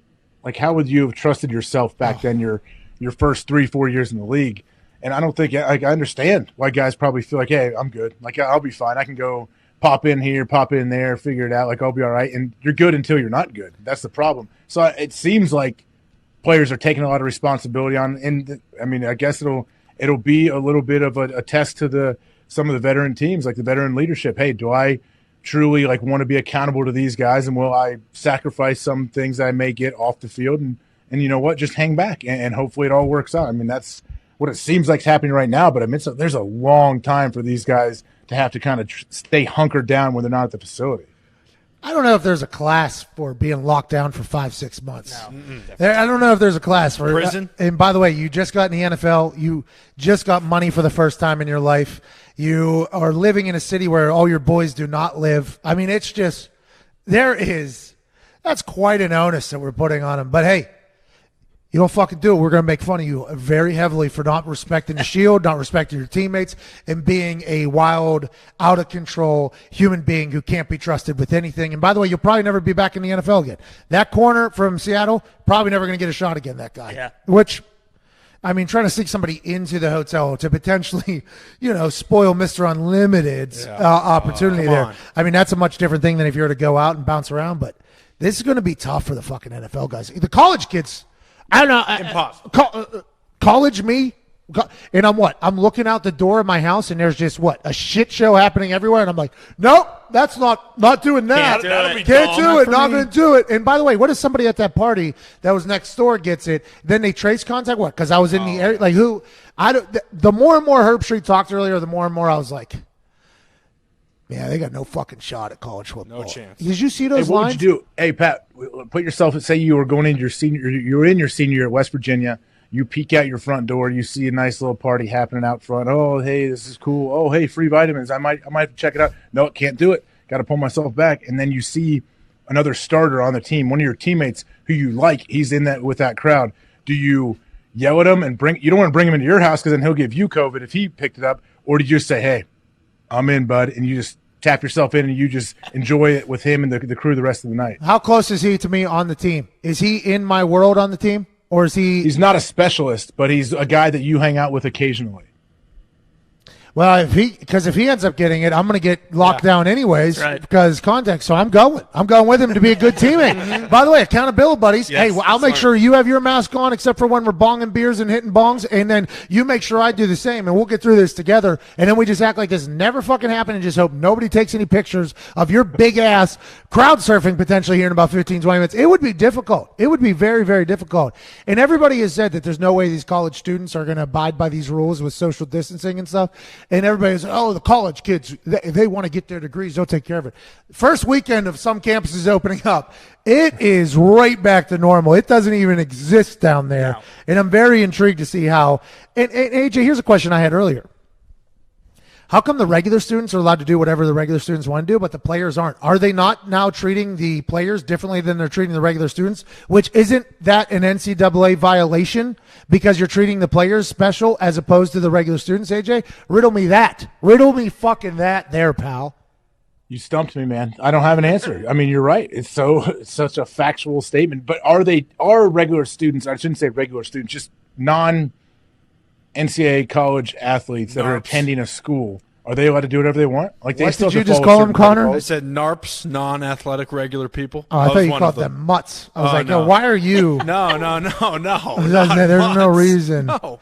NARPs. The people that enjoy the shit out of college. Yes. I mean, that is. It sure looks like they're doing whatever the hell they want. Everyone's going to. They don't care. Do they have any regulations on the students? Well, and also Mark Emmert only referred to the athletes as students too, so isn't it the same? Yeah. By the way, here? Anytime we got to see Mark Emmert's talk last week, and by the way, not bad, not a bad speaker, not as bad as Rob Manfred. I don't think it was as bad.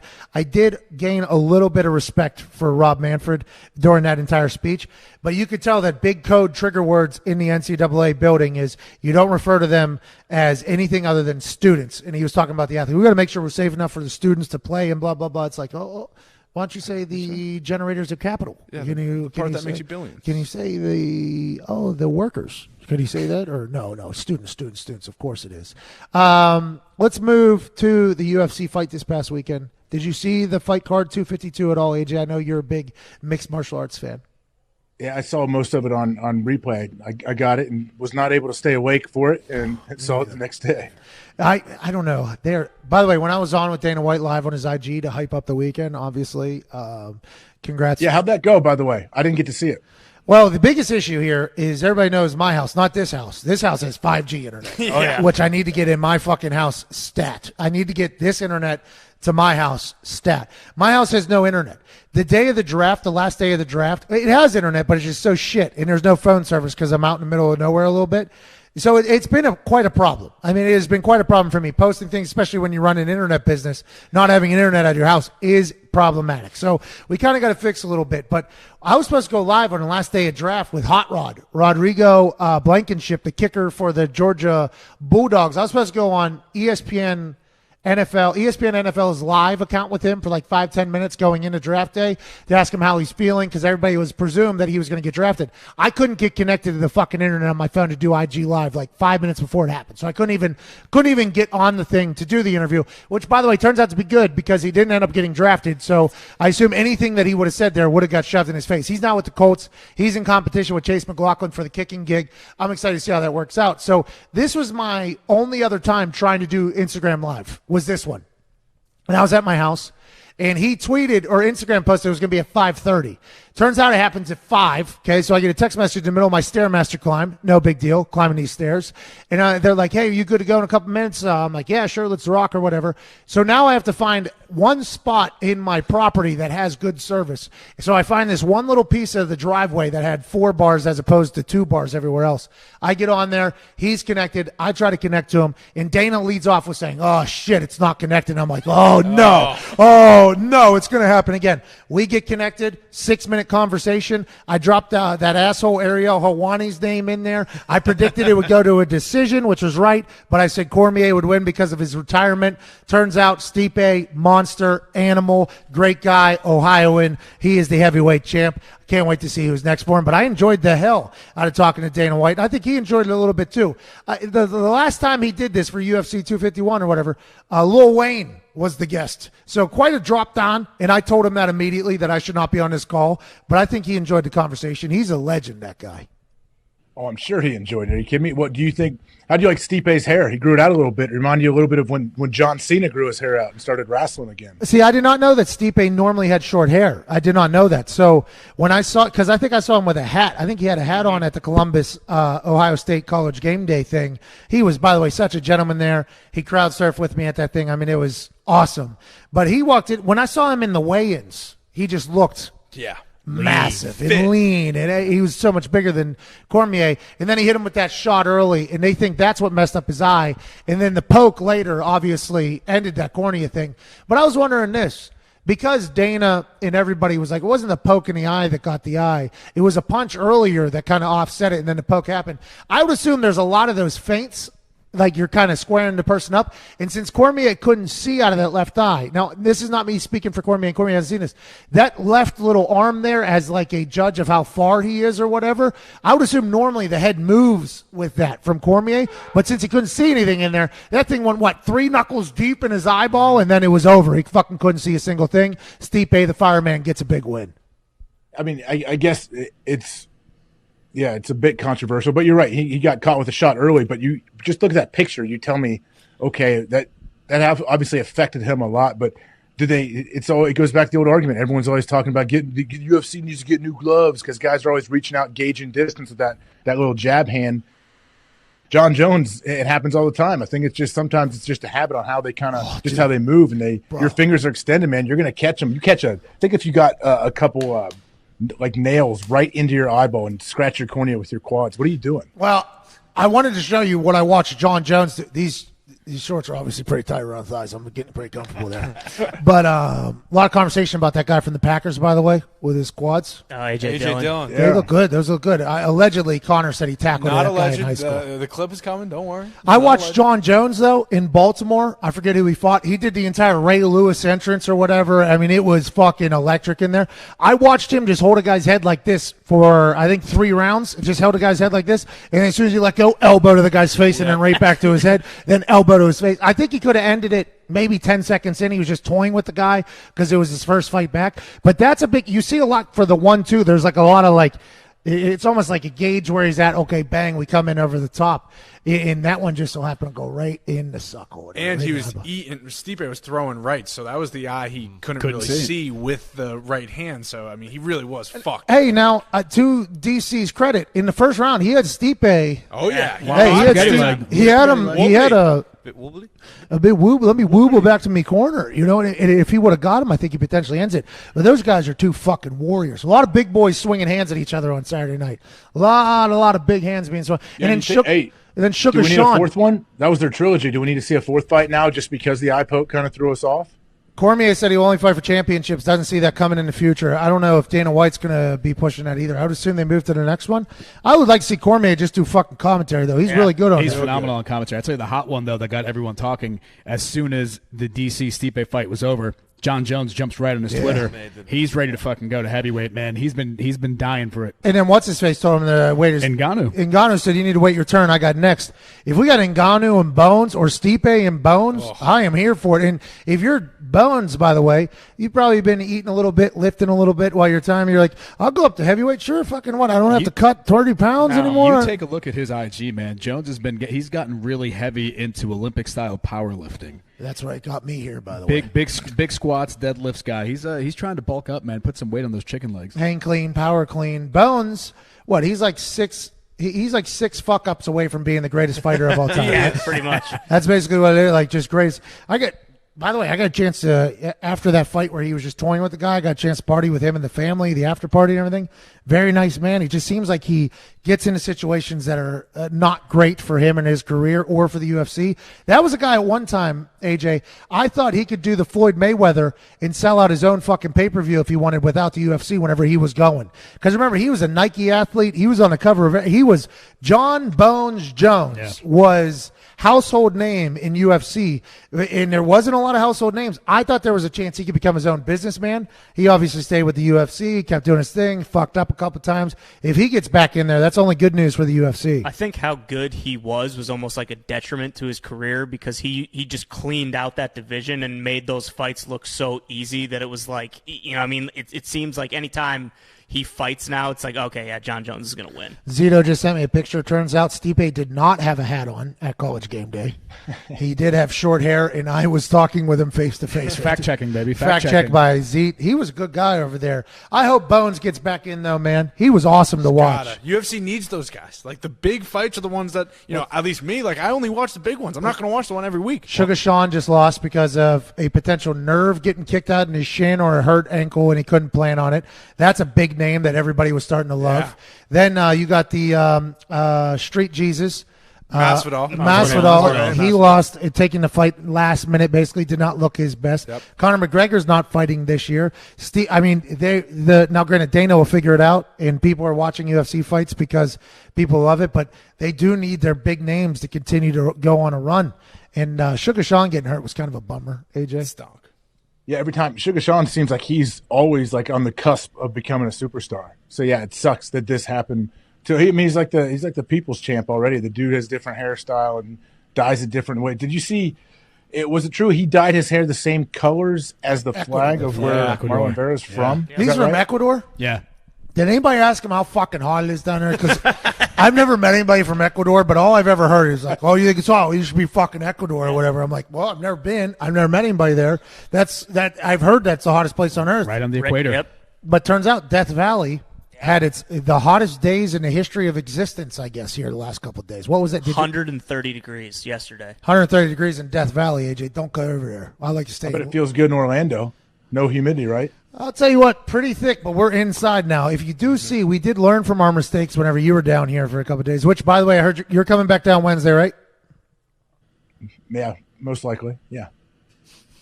Okay. Well, I mean, am I coming back down to, am I going to be doing the show in this house? Yeah. The old house? What's going on? This house. This is where it'll be happening. We learned from last week, okay? That patio, 700 fucking degrees out there. Okay, it was very hot, sweaty. You get up from there, every piece of my body was drenched, and I'd have to, I did not pack enough clothes, okay, to deal with sweating through all my jorts and all my underwear here 3 times a day. So this time when we got in this drug lord house, we're like, let's set it up right here.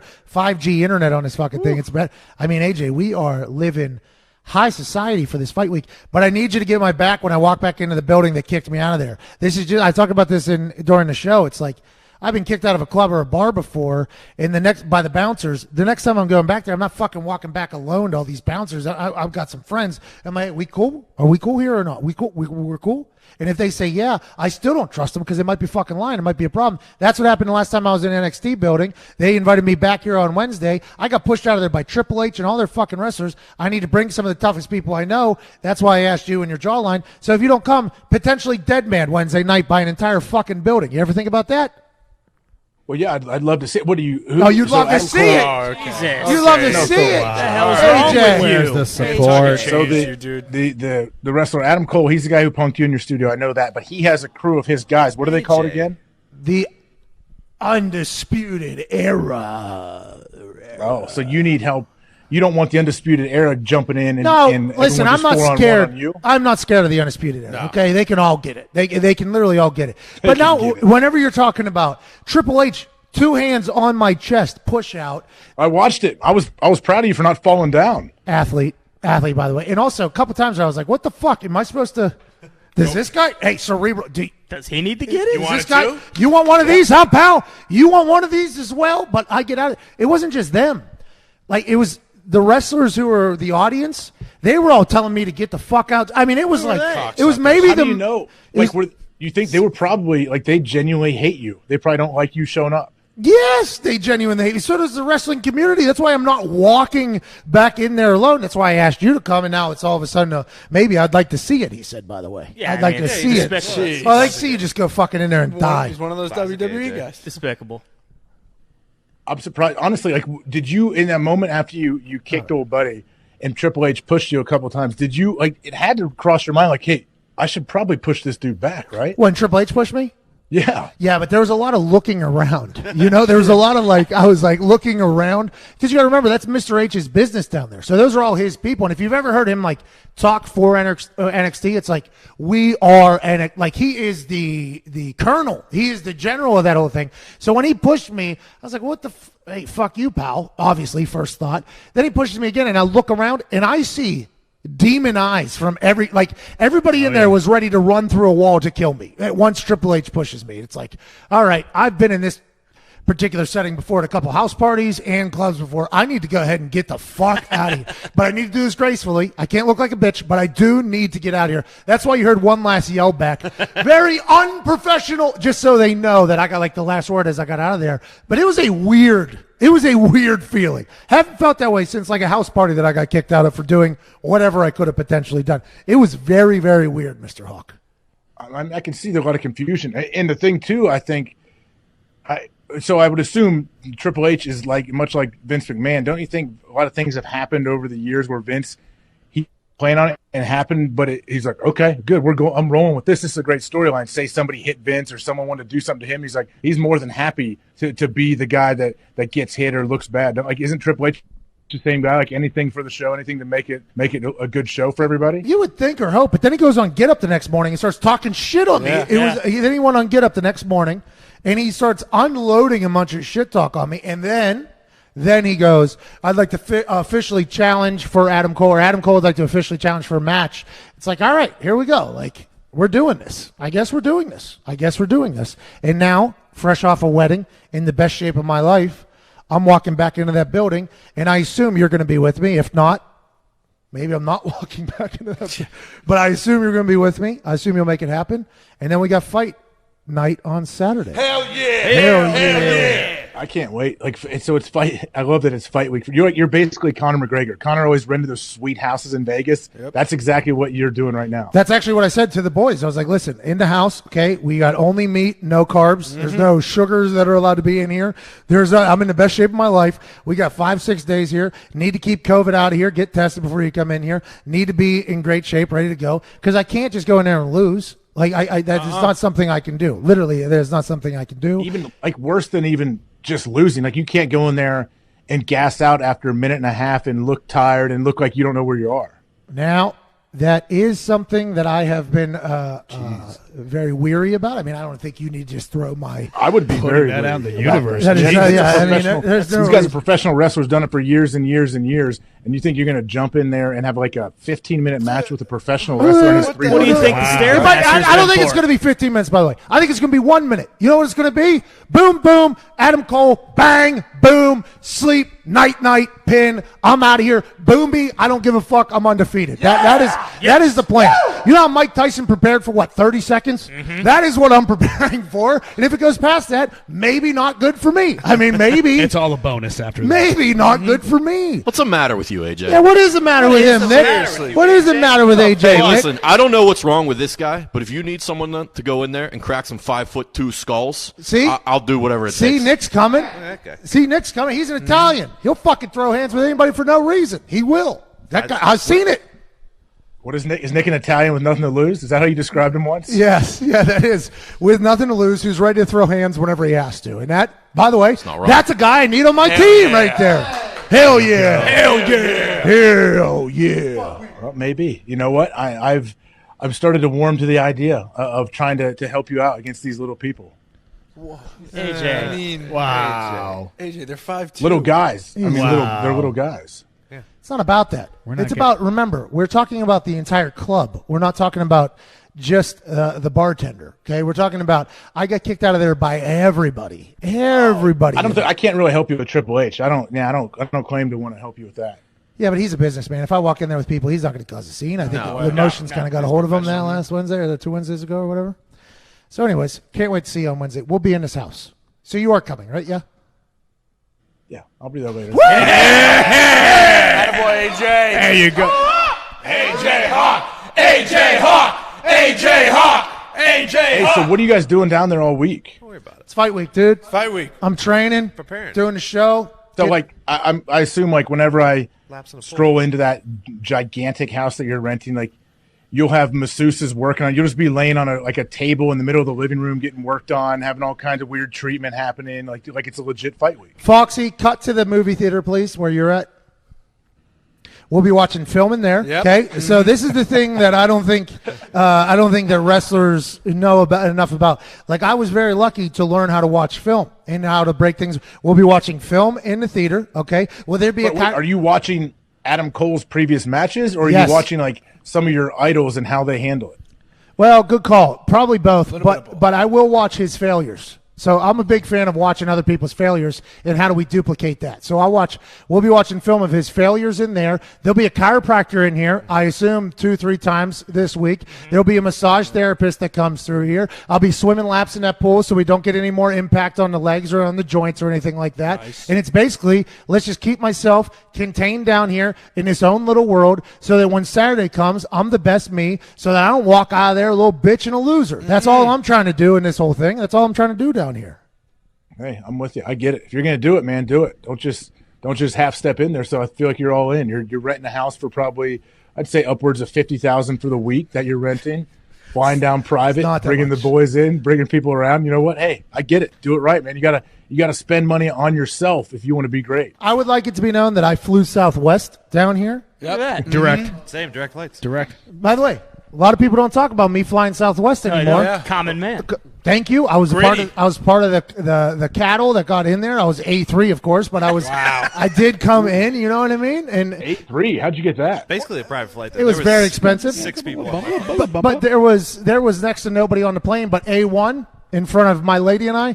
That son of a bitch did take the long leg seat. You know what I mean? And I stumbled at the beginning of the plane to see where he was going because I would either want that front seat or I want to get to the back. And if you're right behind him, I didn't know where he was headed. I thought maybe he's like Hulk Hogan and only flies in the back of the plane. Turns out he went right to the long-legged seat. And I was like, well, Sam, here we go. We're sitting in the front row. So we sat in the front row. We were a welcoming committee with our masks on, the whole thing. And, I flew Southwest. Thank you very much. It was nice. It was very nice. It was fun. It's a good flight. Yeah. It was a good flight. But this house was not the price you said, but it was pricey. It was pricey down here. It was a bit. So is that house where you are? I'm guessing it's a house that's set up for like 6 families to come rent at one time and bring all their little kids and go to Disney World or Disneyland, whatever the one is down About there. 15 bedrooms in here. Yeah, this one is 30 particularly for 10 families. This one is potentially for 10 families. This is the only one we could get in overnight, though. The other house, because all the boys. This is the only one in the neighborhood that we could get like secure overnight, and they taxed us for it for sure. But this is gorgeous. I mean, this is like. I mean, look at that chandelier. What the hell is that? You could probably cut the dining room table here into like an eighth, and it'll be good for the house or whatever. But there's a lot of like ideas in this place that I'm taking home. That I'm like, all right, we could do this to the house. We could do this to the house. I mean, Diggs, walk to the other end of that dining room table there. That's a 20-seater there. Yeah. Diggs will echo. Look at how big this thing is. Just so we can put it in proportion. That's a hike. That is the other end right there. Attaboy, Diggsy. We could run 40s over there. Yeah, it's huge, dude. There's cornhole set up in the back outside the thing. I mean, basketball hoop over there. But There's why an not? arcade? Is there an arcade down Oh, there? yeah. Oh, yeah. Full arcade. Like dude. you wouldn't believe. Dave and Buster's back here. Yeah, there's a bowling alley in this thing. Are you worried that you're living like too lavishly for a fight week? No. No, I want to be comfortable and Commercial confident. flight. Always have been. I agree. I'm with you. I think you should. You don't need to live in a basement and punch yourself in the face 30 times a day to get ready. Like, I agree. Just do what makes you feel good. I did that my entire childhood. You know, like I did that. I just kicked the ball against the wall, slept in a tiny little bedroom so that I didn't have to do that anymore. And I believe to be your best self, I think you should be comfortable. I think you should be confident. And it's not bad whenever you pull up to a 70,000 square foot house and say, look what I've accomplished. Now let's go accomplish something again. It's like, it keeps goals and initiatives and dreams alive. I think whenever you see it right in front of your face. Now, is this how everybody should handle their money? I'd assume not. I assume that's not an accurate thing. But for me, it's worked. This is kind of how it goes. I just keep it moving. Will I be on the next documentary called Broke? Hopefully not. Hopefully the boys get paid out before that happens, but there's a chance, and I know that. And then what will we do? Well, we go get up on a stage, hopefully, and tell stories how we got broke, and hopefully we get out of the den again, and we just keep it moving, AJ. Keep it moving. That's a good plan. I'm excited to get down there. Check it out. Wait till you see this place, AJ. It is stupid. All right, I have to go to the bathroom. Do you have anything you want to talk about? No, I think I'm. Me neither. I think I'm all right. I'm excited for you, man. I'm nervous for you. I hope Adam Cole doesn't have his way with you, but you know what? It's going to be a good week. I think you should enjoy the prep, enjoy the build up to that. Hope is that your green tea or smoothie? What are you drinking? This is smoothie. I drank the green tea already, which has been confused by numerous people as being beer. So if I ever, we found the beer. Oh, a lot of people thought it was Chuck Berry too. Yeah. Ooh. Seriously, they did. Don't. I don't even need to get back into that. Can't kiss Please. you right now. Can't get COVID Stop. though. Stop. All right. All right. That's right. In case you're wondering, Pat, I showed it to my wife. She sent it to a couple friends. Why? They're all very thankful. No, not doing this every. That's be good, baby. the most disgusting thing I've ever heard. I mean, the whole thing is just disgusting. Oh, it's terrible. Made me vomit. I almost vomited, and that's not what Fight Week's about, by the way. Fight Week is about feeling good. So you guys keep your Chuck Berry. Oh my God! You guys keep your Chuck Berry bullshit out of this particular house. AJ, we will see you Wednesday. Can't wait for that. We'll talk to you tomorrow at noon. Another McAfee and Hawk. You cool with that? Absolutely. Sounds good. It's Fight Week, Monday, August 17th, live from a house that is way too large for us. Myself, Diggs, Mr. Mansuri, Ty Schmidt, Connor, Zito, Nick, Billy Tubes, Evan Fox, AJ Hawk, and everybody else. We can't thank you enough for fucking with us on a daily basis. The fact that you do, when you can choose other things, we are forever grateful for. If you enjoyed this show, please tell a friend. If not, just act like it never happened. We're on the road to 1 million, currently at 905,000 subscribers. Be a friend, tell a friend. Massive giveaway once we get to 1 million. From that jawline to me, have a great fucking Monday. Cheers. It's Fight Week.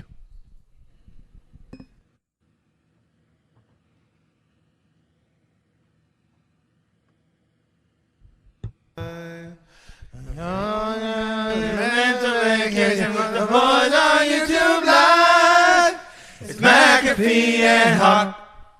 It's McAfee and Hawk Sports Talk. AJ used to tackle quarterbacks. He's a Rust Belt kind of guy. AJ Hawk! He's the pass corner of the 20s and taking piss missiles to the sky. It's McAfee and Hawk.